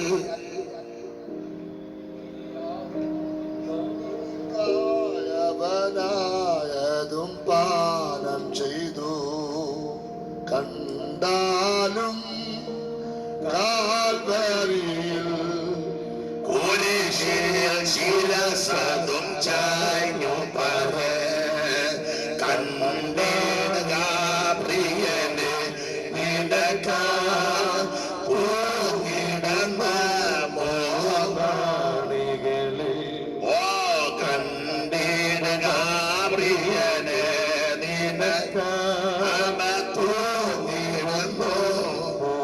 പൂമാണികളിൽ ഇന്ന് രാത്രി ക്രൂശമേ തൂങ്ങപ്പെട്ട് കിടക്കുന്ന ക്രിസ്തു. സ്നേഹിതാ സുഹൃത്തെ, മാതാവേ, പിതാവേ, സഹോദര, നീ മരിക്കാതിരിക്കാൻ ചെയ്യേണ്ട ഒന്നാമത്തെ കടമ ക്രൂശിന്റെ ചുവട്ടിൽ വന്ന് യേശുവിനെ രക്ഷിതാവായി സ്വീകരിക്കണം. 5 പൈസ മുടക്കില്ല, അരക്കാശ് മുടക്കണ്ട. രക്ഷ തേടി കിഴക്കോട്ടും തെക്കോട്ടും വടക്കോട്ടും പടിഞ്ഞാട്ട് ഓടണ്ട. രക്ഷ കിടക്കാന്നും പറഞ്ഞ് അങ്ങോട്ട് പടിഞ്ഞിപ്പോൾ പോക്ക് നടക്കുമെന്നുള്ളതാ. അങ്ങോട്ട് ഓടണ്ട, പടിഞ്ഞാട്ട് രക്ഷയുണ്ടെന്ന് പറഞ്ഞ് പോരുത്. സുനാമി അടിച്ച് കയറിയ സമയത്ത് ആ തെക്ക് സൈഡ് രക്ഷയുണ്ടെന്ന് വെച്ചാൽ അങ്ങോട്ടൊന്നും പോകണ്ട. അവിടെ ആണും പെണ്ണും ഒന്നും രക്ഷിക്കാൻ ആരുമില്ല. രക്ഷിക്കുമെന്നൊക്കെ പറഞ്ഞ് തള്ളമാരൊക്കെ ഉണ്ട്, അവർ രക്ഷിക്കത്തില്ല. ഇന്ന് രാത്രി രക്ഷിക്കാൻ വല്ലഭത്തമുള്ള യേശുക്രിസ്തു മാത്രം. ഹല്ലേലൂയ. അതുകൊണ്ട് ഇന്ന് രാത്രി നീ ക്രൂശിന്റെ ചുവട്ടിൽ വാ, യേശു നിന്നെ രക്ഷിക്കും. Price the Lord. ഞാൻ വിവരിക്കുന്നില്ല, എനിക്ക് ഇച്ചിരി കാര്യമൂടെ പറഞ്ഞാലേ ഞാൻ നിർത്തുള്ളൂ, അല്ല എനിക്ക് ഒക്കത്തില്ല. എനിക്കൊക്കെ ദയാലിനും വിളിച്ചാലും വിളിച്ചില്ലേലും ഇച്ചിരൂടെ സമയം എടുക്കും, എടുത്തേ ഒക്കൂ. പിന്നെ ഈ ഞാൻ പറയാനുണ്ട്, എന്നെ ശുശ്രൂഷയ്ക്ക് വിളിക്കുമ്പോൾ എനിക്കും പ്രയോജനം വരണം, നിങ്ങൾക്കും പ്രയോജനം വരണം. അതിനെന്തൊക്കെ മനസ്സിലായി കാണും. അപ്പൊ അതുകൊണ്ട് ഒന്ന് മരിക്കാതെ ഇരിക്കാൻ ചെയ്യേണ്ട ഒന്നാമത്തെ കാര്യം ക്രൂശിന്റെ ചുവട്ടിൽ വന്ന് യേശുവിനെ രക്ഷിതാവായി സ്വീകരിക്കണം. ഇനി അധികം വിവരിക്കുന്നില്ല, കമ്പിവാചകം പോലെ പറഞ്ഞങ്ങ് നിർത്താം. ചാകാതിരിക്കാൻ, മരിക്കാതിരിക്കാൻ ചെയ്യേണ്ട രണ്ടാമത്തെ കാര്യം വായിച്ച പാസ്റ്ററെ, പുറപ്പാട് പുസ്തകം 30-ാം അധ്യായത്തിന്റെ 20-ാം വാക്യം. മരിക്കാതിരിക്കാൻ എന്നോ ചെയ്യണം. പുറപ്പാട് 30:20. അവർ സമാഗമന കൂടാരത്തിൽ, നന്നായിട്ട് വായിച്ചോ. അവർ സമാഗമന കൂടാരത്തിൽ കടക്കുകയോ യഹോവയ്ക്ക് ദഹനയാഗം കഴിക്കേണ്ടതിന് യാഗപീഠത്തിൽ ശുശ്രൂഷിപ്പാൻ ചെല്ലുകയോ ചെയ്യുമ്പോൾ മരിക്കാതെ ഇരിക്കേണ്ടതിന് വെള്ളം കൊണ്ട് കഴുകണം. ഇങ്ങോട്ട് നോക്കിയാ മരിക്കാതിരിക്കാൻ ചെയ്യേണ്ട രണ്ടാമത്തെ കാര്യം, എന്റെ ഭാഷയിൽ വാക്യത്തെ പിടിച്ചു പറഞ്ഞാൽ വെള്ളത്തിലൊരു പരിപാടിയുണ്ട്. ചത്തു പോകാതിരിക്കാൻ, എഴുന്നേറ്റ് പോകരുതേ, പോയതൊക്കെ പോയി. മരിക്കാതിരിക്കാൻ ചെയ്യേണ്ട രണ്ടാമത്തെ കാര്യം വെള്ളം കൊണ്ട് കഴുകലുണ്ട്. അപ്പൊ അത് പുതിയ നിയമത്തിലേക്ക് ആ ഭാഗം എടുത്ത് ഇങ്ങോട്ട് പറഞ്ഞു വന്നാൽ സ്നാനപ്പെടണം. മരിക്കാതിരിക്കാൻ വെള്ളം കൊണ്ട് കഴുകണം. സ്നാനമോ ജഡത്തിന്റെ അഴുക്ക് കളയാനല്ല, ദൈവത്തോട് നല്ല മനസാക്ഷിയാണ്. ജഡത്തിൻ്റെ അഴുക്ക് കളയാൻ ഇപ്പോൾ ഇഷ്ടംപോലെ ലോഷനുണ്ട്, നല്ല നല്ല സോപ്പുകളുണ്ട്. പണ്ടൊക്കെ അന്ന് ഇഞ്ചലുണ്ട്. പിന്നെ പണ്ട് നന്നായിട്ട് അഴുക്ക് പോകണതിലുള്ള ഏറ്റവും വലിയ മാർഗം ചെറുപയർ പൊടിച്ച്, ആയുർവേദത്തിൻ്റെ വിധി അതാ, ചെറുപയർ നന്നായിട്ട് പൊടിച്ച് വെച്ചങ്ങ് തൂത്താൽ മതി. മുഴുവൻ രോമകൂമത്തിൽ നിന്ന് വരെ അഴുക്ക് മാറും. അപ്പം സ്നാനപ്പെടുന്നത് ചെളി കളയാനല്ല, അതിന് തോപ്പം ചെറുപയറിൻ്റെ പൊടിയും ഇഞ്ചയൊക്കെ കിട്ടും. സ്നാനം അഴുക്ക് കളയാനല്ല, ദൈവത്തോട് നല്ല മനസാക്ഷിയാണ്. എന്തിനാന്ന് ചോദിച്ചാൽ വിഷയത്തോട് ബന്ധപ്പെട്ട് പറഞ്ഞാൽ നീ അത്തുപോകാതിരിക്കാൻ വെള്ളത്തിൽ മുങ്ങണം, മുങ്ങി സ്നാനപ്പെടണം. ആരാണ് തന്നെ കളിപ്പിച്ചത്? ആ തങ്കമ്മയെ കുടഞ്ഞാൽ മതിയെന്നും അങ്ങനെയൊന്നും പുസ്തകത്തിൽ വാക്കിയില്ല. ചോദിച്ചാ ആരാണ്ടെല്ലാം കളിപ്പിച്ച് വെച്ചിരിക്കുക, കുടഞ്ഞാൽ മതി, തളിച്ചാൽ മതി, ഇങ്ങനെ ഇങ്ങനെ അങ്ങോട്ട് ഇങ്ങനെ വെച്ചാൽ മതി എന്ന്. അതിനൊന്നും പുസ്തകത്തിൽ വാക്കിയില്ല. അതിന് ഏറ്റവും തെളിവ് യേശു മാതൃക കാണിച്ചെന്നുള്ളതാണ്. അതിൽ കൂടുതൽ വേറെ മാതൃകയില്ലല്ലോ. യേശു ക്രിസ്തു സ്നാനപ്പെടാൻ വന്നപ്പോൾ മിശിഹാ തമ്പുരാനെ എടുത്തോണ്ടല്ല വന്നത്. സ്നാനപ്പെടുത്താം കരയരുത്, അങ്ങനെയാണോ വന്നേ? മനസ്സിലാകുന്നില്ലല്ലേ? യേശുവിനെ എടുത്ത് കൈ വെച്ചോണ്ടല്ല വന്നത്. യേശു നടന്നു വരുമായിരുന്നു. അവിടുന്ന് ഗലീലയെന്നിങ്ങനെ നടക്കുക, നടന്ന് തൃപ്പാനം കൊണ്ട് നടന്ന് യോർദാന്റെ തീരത്തിഞ്ഞ് വന്നു. സ്നാപക യോഗനാൽ സ്നാനം പ്രതിഗ്രഹിപ്പാൻ, സ്നാപക യോഗനാൽ സ്നാനം പ്രതിഗ്രഹിപ്പാൻ ഗലീല നാട്ടിൽ നിന്നു ദൂരത്തു വന്നു. ഗലീല നാട്ടിൽ നിന്നും ദൂരത്തു വന്നത് നമുക്ക് മാതൃകയാം തന്നെ തുടർന്നു പോകുക. നമുക്ക് മാതൃകയാം തന്നെ തുടർന്നു പോകുക. യേശുവിൽ സ്നേഹമുള്ള സോദരരെ വരുവീ, യേശുവിൽ സ്നേഹമുള്ള സോദരരെ വരുവീ, കാണുവിൻ ദേവജാതൻ യോർദാൻ നദീജലത്തിൽ, കാണുവിൻ ദേവജാതൻ യോർദാൻ നദീജലത്തിൽ നിമജ്ജനം കഴിപ്പാൻ വന്ന ചരിത്രമോർത്തിടും. ആമേൻ. നിമജ്ജനം കഴിപ്പാൻ വന്ന ചരിത്രമോർത്തിടും. അപ്പൊ ഇത് തലയ്ക്കൽ സ്നാനമല്ല ക്രിസ്തു നടത്തിയത്, മുടുകൽ സ്നാനമാണ്. പ്രായമുള്ളവരെ മുക്കാനും പിള്ളാരെ മുക്കാനും പുസ്തകത്തിൽ പ്രമാണമില്ല. പുസ്തകത്തിലെ പ്രമാണം വിശ്വസിക്കുന്നവരെ മുക്കണം. അതെന്തിനാന്ന് ചോദിച്ചാൽ നീ അത്തുപോകാതിരിക്കാൻ. പണ്ടൊരുത്തന്നെ ഞങ്ങൾ തിരുമൂലപുരം നമ്മുടെ കച്ചോട്ട് പാടത്തിന് അവിടെ മുക്കി അവൻ ഉണ്ടകിട്ട് നേരെ അക്കരയ്ക്ക് അങ്ങ് പോയി. ഒരക്ഷരം പോലും മിണ്ടിയില്ല. അന്ന് അക്കരെ കയറിയപ്പോഴെങ്കിലും പോവാന്ന് പറയാണ്ടേ. പിന്നീട് അറിഞ്ഞ് നമ്മുടെ കണ്ണാറ്റപ്പുഴ കറിയാച്ചൻ്റെ വീട്ടില് തെങ്ങേലി എനിക്കന്ന് ഇവർക്ക് ബന്ധമുണ്ടെന്നാണ് തോന്നുന്നു. കണ്ണാറ്റപ്പുഴ കറിയാച്ചൻ നമ്മുടെ മടിക്കരി സഭയിൽ ഉണ്ടായിരുന്നതാണ്. നമ്മുടെ ദോസൂട്ടിയുടെ അമ്മായിയപ്പൻ. ഏത് ദോസൂട്ടിയാന്ന് ഇപ്പം പറയില്ല. അത് തന്നെ അത് തന്നെ. അപ്പോൾ പിന്നീട് അറിഞ്ഞ പുള്ളി ഉണ്ടായിട്ട് അക്കരയ്ക്ക് അങ്ങ് പോയി.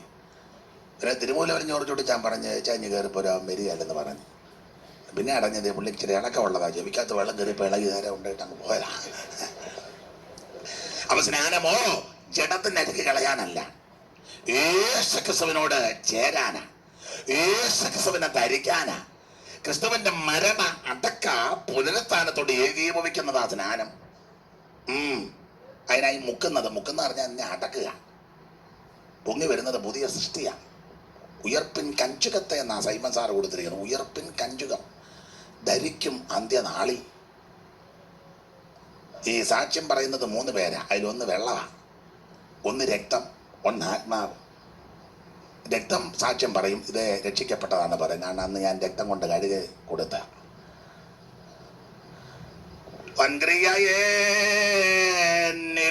നടന്നു കർത്തനന്റെ ഞാനവന്റെ താൻ വിളിച്ചു ഞാൻ പിൻചെന്നു സ്വീകരിച്ചു താൻ ശബ്ദത്തെ ഭാഗ്യനാൽ ഭാഗ്യനാൽ യേശുയൻ ആ പാപങ്ങളേറ്റ് പറഞ്ഞ് ഉപേക്ഷിച്ചപ്പോൾ പരിശുദ്ധ രക്തം കൊണ്ട് തന്നെ കഴുകി രക്തം സാക്ഷ്യം പറയും. അപ്പോൾ ആത്മാവ് ഒന്ന് സാക്ഷ്യം പറയും. ആത്മാവരെ ഞാൻ വിളി പകർന്നതാ, ഇവന് പകർന്നതാ, നന്നായിട്ട് ആത്മാവ് നിറഞ്ഞതല്ലാതെ ഇടയ്ക്കിടയ്ക്ക് ഞെട്ടുകല്ലായിരുന്നു. നല്ലതുപോലെ ചിലക്ക് ഈ വെട്ടുവാദം വരുമല്ലോ ഗ്ലോറി, പിന്നെ അനക്കൊന്നുമില്ല. നിനക്ക് വാദത്തിന്റെ അസുഖമുണ്ട്, ഇടയ്ക്കിടയ്ക്ക് ഒരു ഞെട്ടല്. എന്നാൽ ദൈവാത്മാവ് അങ്ങനല്ല, അവർ മേൽക്കമേൽ ബലം പ്രാപിക്കുക. അപ്പൊ ആത്മാവ് വന്ന് സാക്ഷി പറയും, അവന്റെ മേൽ ഇവിടെ മേൽ ഞാൻ പകർന്നതാ, ഇവൾ നൃത്തം ചെയ്ത് തന്നെ ആരാധിച്ചതാ. പിന്നെ സാക്ഷ്യം പറയുന്നതാണ് വെള്ളം സാക്ഷ്യം പറയും. പാട്ട് വരുന്നുണ്ട്, സമയമില്ല. എന്നാൽ ഇന്ന് 10 മണിക്കേ നിർത്തുള്ളൂ. ഇനി എന്നാ സംഭവം ഉണ്ടായാലും നിങ്ങൾ ഇനി എന്നാ പറഞ്ഞാൽ ഇന്ന് 10-നെ നിർത്തുള്ളൂ. ഇനിയും വിളിച്ചാലും കൊള്ളാം, വിളിച്ചില്ലല്ലോ നിങ്ങൾ അവിടെ ഇരിക്കും പോകും. 10-നെ നിർത്തുള്ളൂ. എനിക്കിത് പറയാതെ പോയാൽ എനിക്ക് വയറ്റുവേദന ഉണ്ടാകും. ഇനിയിപ്പം അങ്ങോട്ട് എന്താ വെച്ച് തിന്നേച്ച് കയറി കിടക്കുകയല്ലേ, അത് മതി. അപ്പൊ 2 ആത്മാവ് സാക്ഷി പറയും. 3 വെള്ളം.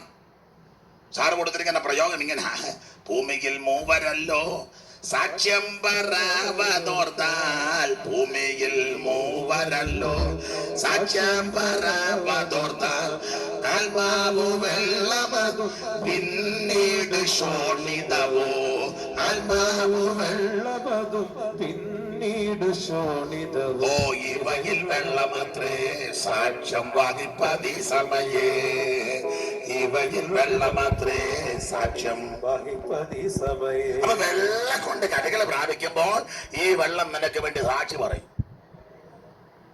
ഞാന് വിവരിക്കുന്നില്ല. 2 മരിക്കാതിരിക്കാൻ വെള്ളം കൊണ്ട് കഴുകല് പ്രാപിക്കണം. അതിപ്പോ തുടങ്ങിയതല്ല, സ്നാനം നോഹയുടെ കാലം മുതലേ പരിപാടി ഉണ്ടായിരുന്നു. ആ പെട്ടകത്തിൽ അല്പജനം 8 പേര് വെള്ളത്തിൽ കൂടി രക്ഷ പ്രാപിച്ചു. സ്നാനത്തിലൊരു മുൻകുറി.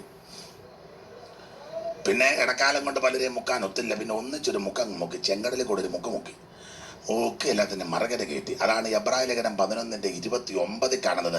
വിശ്വാസത്താൽ അവർ കരകിലെന്ന പോലെ ചെങ്കടലിൽ കൂടി കടന്നു. അങ്ങനെ എഴുതിയേക്കുന്നത് അങ്ങനല്ലേ? 11:29 എബ്രായ ലേഖനം 11-ാം അധ്യായത്തിന്റെ 29-ാം വാക്യം. വിശ്വാസത്താൽ അവർ കരയിലെന്ന പോലെ ചെങ്കടലിൽ കൂടെ കടന്നു. വിശ്വാസത്താൽ അവർ കരകിലെന്ന പോലെ ചെങ്കടലിൽ കൂടി കിടന്നു. അപ്പൊ ഇവർ ചെങ്കടൽ കടന്നത് എങ്ങനെയാ? ഉറക്കെ പറ. വിശ്വാസത്താലാ. ആ ചെങ്കടല സ്നാനത്തിന് മുൻകുറിയാ. അപ്പൊ ചെങ്കടൽ കടന്നത് എങ്ങനാ? വിശ്വാസത്താൽ. അങ്ങനെയാണെങ്കിൽ സ്നാനം എങ്ങനത്തെ സ്നാനമാ? വിശ്വാസ സ്നാനമാ. അതാ മർക്കോസ് 16:16. വിശ്വസിക്കുകയും സ്നാനമേൽക്കേറ്റിന്ന് രക്ഷിക്കപ്പെടും. ആട്ടെ, ഞാൻ അധികം വിവരിക്കുന്നില്ല. യാകാതിരിക്കാൻ ചെയ്യേണ്ട 2-ാമത്തെ കാര്യം, വെള്ളത്തിൽ മുങ്ങണം. വാശി പിടിച്ചിരിക്കരുത്. പിടിവാശി നല്ലതല്ല, ശരിയാകുകയല്ല.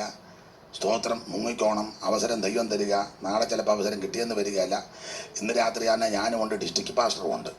അദ്ദേഹം മുക്കുകയും ചെയ്യും. ഞാനതിന് നല്ല പരുവത്തിന് പാട്ടും പാടും. അതുകൊണ്ട് വെള്ളമില്ലെന്നോർത്ത് വാഴപ്പണ്ട. ഞാൻ വണ്ടിയെ കൊണ്ടുപോകാം, എൻ്റെ വണ്ടിയെ തന്നെ കൊണ്ടുപോകാം. നിന്നെ മുക്കിച്ച് നിന്നെ വീട്ടിൽ തന്നെ ഉണ്ടാക്കുകയും ചെയ്യും. പിടിവാശി എടുക്കരുത്. ഇന്ന് രാത്രി തീരുമാനമെടുത്തേ പോകാവൂ.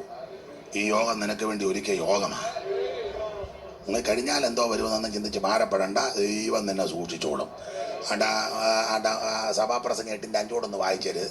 സംശയിക്കുന്നവർക്കൊരു ദൂത. 8:5 സഭാപ്രസംഗം 8:5 സ്ഫുടമായിട്ടൊന്ന് വായിച്ച് കേൾപ്പിച്ചേര്. മുങ്ങിയാൽ എന്നാ പറ്റും, മുങ്ങിയാൽ ഞാൻ എങ്ങനെ ആകും എന്നൊക്കെ ചോദിച്ച് ഭാരപ്പെട്ടിരിക്കുന്നവർക്കുള്ള ദൂത. രാജകൽപ്പന ബലമുള്ളത് അല്ലെന്ന് 8:5 കൽപ്പന പ്രമാണിക്കുന്നവന് ഒരു ദോഷവും സംഭവിക്കുകയില്ല. മതി. കൽപ്പന പ്രമാണിക്കുന്നവന് ഒരു ദോഷവും സംഭവിക്കുകയല്ല. യേശുവിൻ്റെ അന്ത്യകൽപ്പനയാ സ്നാനപ്പെടണം എന്നുള്ളത്. പിതാവിൻ്റെയും പുത്രൻ്റെയും പരിശുദ്ധാത്മാവിൻ്റെ നാമത്തിൽ നീ അത് അനുഷ്ഠിക്ക്. നിനക്കൊരു ദോഷവും വരികയല്ല. മുങ്ങിയ 1000ങ്ങളോട് ചോദിക്കും, ഒരു ദോഷവും വന്നിട്ടില്ല. മുങ്ങിയതിനെല്ലാം ഗുണം വന്നതല്ലാതെ ഒരെണ്ണത്തിന് പോലും ദോഷം വന്നിട്ടില്ല, വരത്തുമില്ല. പിള്ളേരെ കെട്ടിക്കുകയല്ലെന്നൊക്കെ അന്ന് പറഞ്ഞു. ആണ്ട് പിള്ളേരൊക്കെ കെട്ടി അമേരിക്കയിൽ ലണ്ടനിൽ നല്ല വിലസുന്നു. അപ്പം വന്ന് 2-3 കെട്ടുക, അങ്ങനെ അങ്ങോട്ടങ്ങ് കെട്ടുക. അത് വേറെ ദൂത. ചെറ്റക്കുടലിലാ കിടന്നത്. മുങ്ങിയത് കൊണ്ട് നിനക്ക് ദോഷം വല്ലതും വന്നോ? ചെറ്റപ്പരയൊക്കെ ദൈവം മാറ്റി. സ്ഥിരമായ വീട് അവിടെ, എന്നാലും മഞ്ഞും മഴയും ഏക്കാതിരിക്കാൻ മാന്യമായിട്ടൊരു വീട് ദൈവം തന്നു. മുങ്ങിയ കാലത്ത് നിനക്കൊരു കുറ്റി സൈക്കിൾ പോലും ഇല്ലായിരുന്നു. ഇപ്പം 2-3 വണ്ടി പുതപ്പിച്ചിട്ടിരിക്കുക. ആഴ്ചയിൽ വേലക്കാരൻ കയറി എരപ്പിക്കും. വല്യപ്പൻ നിന്നയിലുന്നത് കാണും. ചൊവ്വിനരപ്പിക്കടാ ജോർജ്. എരപ്പിച്ചേച്ച് ജോർജ് ഇറങ്ങുമ്പോൾ അന്നാ അതിട്ട് പുതപ്പിച്ചാക്കാൻ പറയും. പനിയാ വണ്ടിക്കല്ല. എന്നാലും 2 ദൈവം തന്നല്ലോ. വിശ്വാസി വന്നപ്പം ഏലി ചട്ടുകം പോലായിരുന്നത്. ഈ ഉപവാസ പ്രാർത്ഥനയൊക്കെ കഴിഞ്ഞ് അത് കഴിഞ്ഞൊരു ശാപ്പാടും ഒക്കെ ഇപ്പം നല്ല കുട്ടകം പോലെ നല്ല പരുവത്തിനായി. നിനക്ക് ദോഷം വല്ലതും വന്നോ? പറ. ഓ മിണ്ടുകയല്ലേ, പറ. എനിക്കൊരു ദോഷവും അങ്ങനല്ലേ വായിച്ചത്. കൽപ്പന പ്രമാണിക്കുന്നവന് ഒരു ദോഷവും വരികയല്ല. എൻ്റെ സാക്ഷിയൊക്കെ പറയേണ്ടതായി ഇതിനോടിടയ്ക്ക്. എന്നേക്കാൾ സാക്ഷ്യമുള്ളവർ ഇവിടെ ഇരിപ്പുണ്ട്. നമുക്കാർക്കും ദൈവം ദോഷം വരുത്തിയില്ല, വരുത്തത്തുമില്ല. നിനക്ക് നിന്റെ സന്തതിക്കും ദോഷം വരികയില്ല. നിനക്ക് നിന്റെ സന്തതിക്കും അനുഗ്രഹവും നന്മയല്ലാതെ ഒരു ദോഷവും വരികയില്ല. ഒരു ദോഷവും തട്ടാതെ അവൻ നിന്നെ പരിപാലിക്കും. അവൻ നിന്റെ പ്രാണനെ പരിപാലിക്കും. ഹല്ലേലൂയ. ദോഷമായിട്ടൊന്നും എന്നോ എന്റെ ദാരൻ ചെയ്യില്ല. ദോഷമായിട്ടൊന്നും എന്നോ എന്റെ താതൻ ചെയ്യില്ല. അടിച്ചാലും അവൻ എന്നെ സ്നേഹിക്കുന്നു.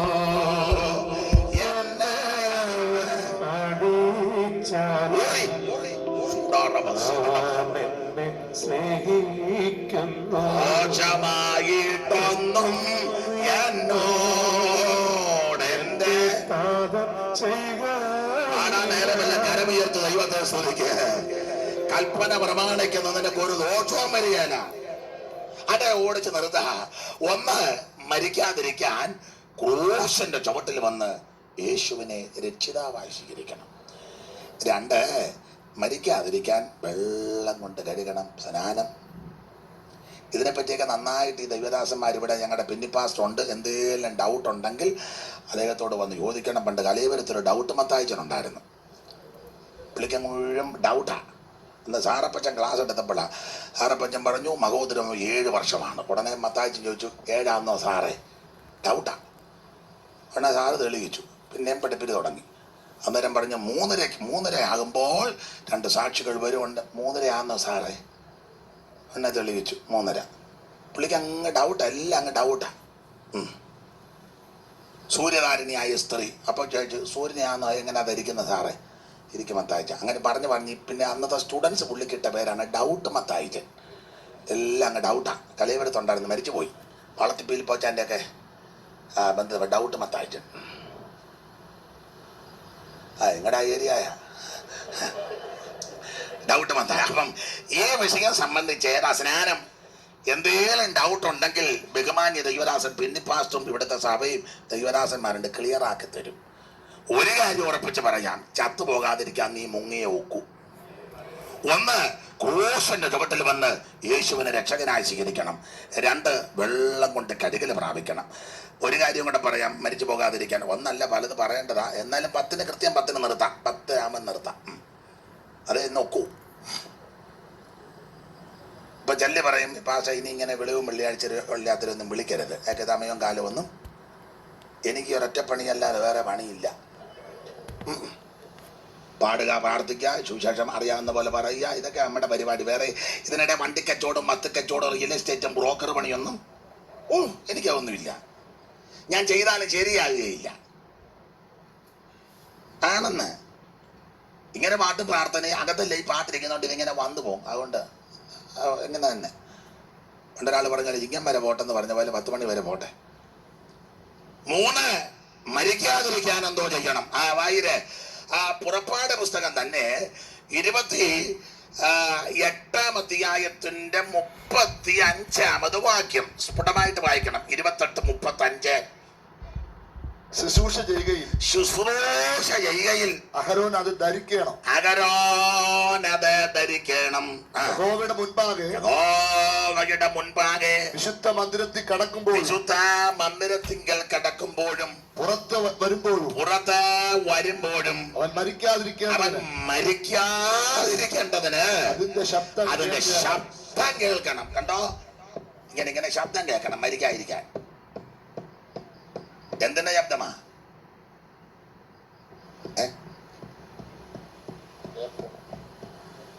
എനിക്ക് അന്നെല്ലാം ചത്തിരിക്കാന്ന് തോന്നുന്നു. അതൊരു ശബ്ദവും. സ്തോത്രം. മരിക്കാതിരിക്കേണ്ടതിന് ശബ്ദം കേൾപ്പിക്കണം. ലേവ്യ പുസ്തകം എടുത്ത് നന്നായിട്ട് വിസ്തരിച്ച് പോകേണ്ടത് അതിന് തുനിയുന്നില്ല. ഇതിലെ പ്രധാനമായിട്ട് പറയാം, ആണ്ടിലൊരിക്കൽ മഹാപുരോഹിതൻ അകത്തോട്ടൊരു പോക്കുണ്ട്. വെറുതെ കയറി പോവുകയല്ല, ഒരു സ്ഥാനവസ്ത്രമൊക്കെ ധരിച്ചായി പോകുന്നത്. അപ്പോൾ ആ വസ്ത്രങ്ങൾ പലതുണ്ട്. തലമുടിയുണ്ട്, തലേക്കെട്ടുണ്ട്, ഉള്ളങ്കിയുണ്ട്, മേലങ്കിയുണ്ട്, ഏപതുണ്ട്, മാർപ്പതക്കമുണ്ട്, 12 കല്ലുകളുണ്ട്, പിന്നെ അകത്തിടുന്ന വസ്ത്രമുണ്ട്, പുറത്തിടുന്നതുണ്ട്, നടുക്കെട്ടുണ്ട്. ഇങ്ങനെ പല പല വസ്ത്രങ്ങളാണ്. ഇതൊക്കെ ധരിച്ചതിൻ്റെ പരുവത്തിനാണ് പുള്ളി പോകുന്നത്. കണ്ടാൽ തന്നെ നമ്മൾ കയറി ആ പരുവത്തിനാണ് പുള്ളി. അപ്പം മഹാപുരോഹിതൻ ആണ്ടിലൊരിക്കൽ അകത്തോട്ടൊന്ന് കയറും. അപ്പം കയറുമ്പം വെറുതെ കയറരുത്, ഏബോധമുണ്ട്. വാക്യങ്ങൾ എടുപ്പിക്കാൻ നേരെ ഏബോധിന്റെ അടിവശത്ത് ആ വിളുമ്പിൽ ചുറ്റോട് ചുറ്റും മാതളപ്പഴം മണി, പിന്നൊരു മാതളപ്പഴം, പിന്നൊരു മണി, പിന്നൊരു മാതളപ്പഴം, പിന്നൊരു മണി. അപ്പം മാതളപ്പഴം നൂല് കൊണ്ടാണ്, അതിന് നൂലുകളുണ്ട്. പേരുശ്ശേരി മത്തായിച്ചൻ പാടിയ പാട്ടൊക്കെ ഇതിനോട് ചേർത്ത് പിടിപ്പിക്കേണ്ടതാണ്. നിലനൂൽ ധൂമ്രനൂലും ചുവപ്പും പിരിച്ചത പഞ്ഞി നൂലും, നിലനൂൽ ധൂമ്രനൂലും ചുവപ്പും പിരിച്ചത പഞ്ഞി നൂലും. അത് വേറെ വിഷയമാണ്. ഇവിടെ മാതളപ്പഴത്തിന് നൂലുകളുണ്ട്, മാതളപ്പഴം ഉണ്ടാക്കണം. പിന്നെ അതിനപ്പുറം പൊന്മണി. അപ്പൊ ഏബോധിന്റെ താഴെ ഒരു മാതളപ്പഴം, ഒരു മണി, പിന്നൊരു മാതളപ്പഴം, പിന്നൊരു മണി, പിന്നൊരു മാതളപ്പഴം, പിന്നൊരു മണി. അപ്പൊ ഈ ചുറ്റോട് ചുറ്റും മാതളപ്പഴം മണി ഇങ്ങനെ ഇടണം. അപ്പൊ ഇത് ഇട്ടോണ്ടാ മഹാപുരോഹിതനകത്തോട്ട് ഇങ്ങനെ കയറി പോകുന്നത്. മനസ്സിലാകുന്നുണ്ടോ? നടക്കുന്നത് കൊണ്ട് ഇത് ഈ മാതളപ്പഴം ചെന്ന് ഇപ്പുറത്തെ മണിക്കെട്ടൊരു അടി അടിക്കും. അപ്പൊ ഈ മണി അപ്പുറത്തെ മാതളപ്പഴത്തിന്റെ എന്നൊരു അടി അടിക്കും. അപ്പൊ ഈ മാതളപ്പഴം അപ്പുറം കിടക്കുന്ന മണിക്കെട്ടൊരു അടി അടിക്കും. അപ്പൊ ഇത് ചുമ്മാ കൂട്ട അടിയാ. കണ്ടിട്ടില്ലേ? Glory on a victory, hallelujah, praise the Lord, glory to God, praise the Lord. അടിയാ മുഴുവൻ. ഇവിടെ ഇപ്പം അങ്ങനെ വലിയ അടിയൊന്നും നടക്കുന്നില്ല. ഇപ്പം നടക്കുമെന്ന് എനിക്ക് വലിയ വിശ്വാസവും ഇല്ല. അപ്പം അവിടെ ഇതിങ്ങനെ കൂട്ടയടി നടക്കുക. ആ മാതളപ്പഴം മണി മണി മാതളപ്പഴം അങ്ങനെ അടിക്കുക. അപ്പം ഇതിൻ്റെ ശബ്ദം കേൾക്കണം, കിണിങ് കിണിങ് കിണിങ് കിണിങ് അടിക്കും. അതിന് ചരിത്രം ഈ ഇത് ധരിച്ചകത്തോട്ട് കയറുമ്പോൾ ചരിത്രം ആ പുസ്തകത്തിൽ എഴുതിയിട്ടില്ല, യഹൂദ പാരമ്പര്യമാണ്. പണ്ടൊക്കെ പറയാറുണ്ട് മഹാപുരോഹിതൻ്റെ ശരീരത്തിൽ ഒരു ചങ്ങല, ആ ചങ്ങല ഇങ്ങനെ ബന്ധിച്ച് വെച്ചതിൻ്റെ അറ്റം അങ്ങ് പ്രാകാരത്തിലുണ്ടല്ലോ. ചങ്ങലയല്ല, പിന്നെ പറഞ്ഞു കയറായിരുന്നെന്ന്. കയറ് കെട്ടിയിട്ടിരിക്കുക, കയറിൻ്റെ അറ്റം അങ്ങ് പ്രാകാരത്തിൽ കമ്മിറ്റി, സെക്രട്ടറി, ഖജാൻജി, ട്രഷറർ, കൗൺസിലെല്ലാം പള്ളിയെ പിടിച്ച് നിൽക്കുക. കാരണം അടി നിന്നാൽ അന്നേരം അമ്മമാർ വലിക്കും വെളിയിൽ. കാരണം അകത്തോട്ട് കയറാനും ഒക്കത്തില്ല. കാരണം കമ്മിറ്റി വരുന്നത് വലിയ ബുദ്ധിമുട്ടാണ്. എന്തെല്ലാം കുതന്ത്രം ഉണ്ടാക്കി വെച്ചാൽ, അപ്പോൾ കുതന്ത്രം ഉണ്ടാക്കുന്നതിന് അകത്തോട്ട് കയറാനൊക്കെ അവൻ ചത്തു വീഴും. മഹാപുരോഹിതനും വിശുദ്ധിയോടെ കയറണം അകത്ത് കയറാൻ. അകത്ത് കയറി വിശുദ്ധി ഇല്ലെങ്കിൽ ഇയാൾ താഴെ വീഴും. താഴെ വീണാൽ കമ്മിറ്റിക്ക് കയറി എടുക്കാനും ഒക്കത്തില്ല. അതിനായി ചരട്. അപ്പം പുള്ളിയുടെ ശരീരത്തിൽ ഒരു ചരടിൻ്റെ അറ്റം ബന്ധിച്ച് ചരിത്രമാണ്, പാരമ്പര്യമാണ്. ആ ചരടിൻ്റെ അറ്റം അങ്ങ് പ്രാകാരത്തിലിട്ടുണ്ട്. അപ്പം മിടുക്കന്മാരല്ല ഇതിൻ്റെ അറ്റത്ത് പിടിച്ചിങ്ങനെ നിൽക്കുക. അപ്പം ഇമാരിങ്ങനെ ഇടയ്ക്കിടയ്ക്കിങ്ങനെ നോക്കുമ്പോൾ അവിടെ അടി നടക്കുന്നതുകൊണ്ട് വലിക്കുകയല്ല. ബേബി വലിക്കരുത്, ശബ്ദം കേൾക്കുന്നുണ്ടെന്ന് പറയാം. വലിക്കരുത് ശബ്ദം. അപ്പം തങ്കച്ചൻ പറയും, എനിക്ക് കേൾവി അല്പം കുറവ്, നീ കേട്ടോ, ഞാൻ കേൾക്കുന്നുണ്ട്. അപ്പം ഇങ്ങനെ പിടിച്ച് നിൽക്കുക.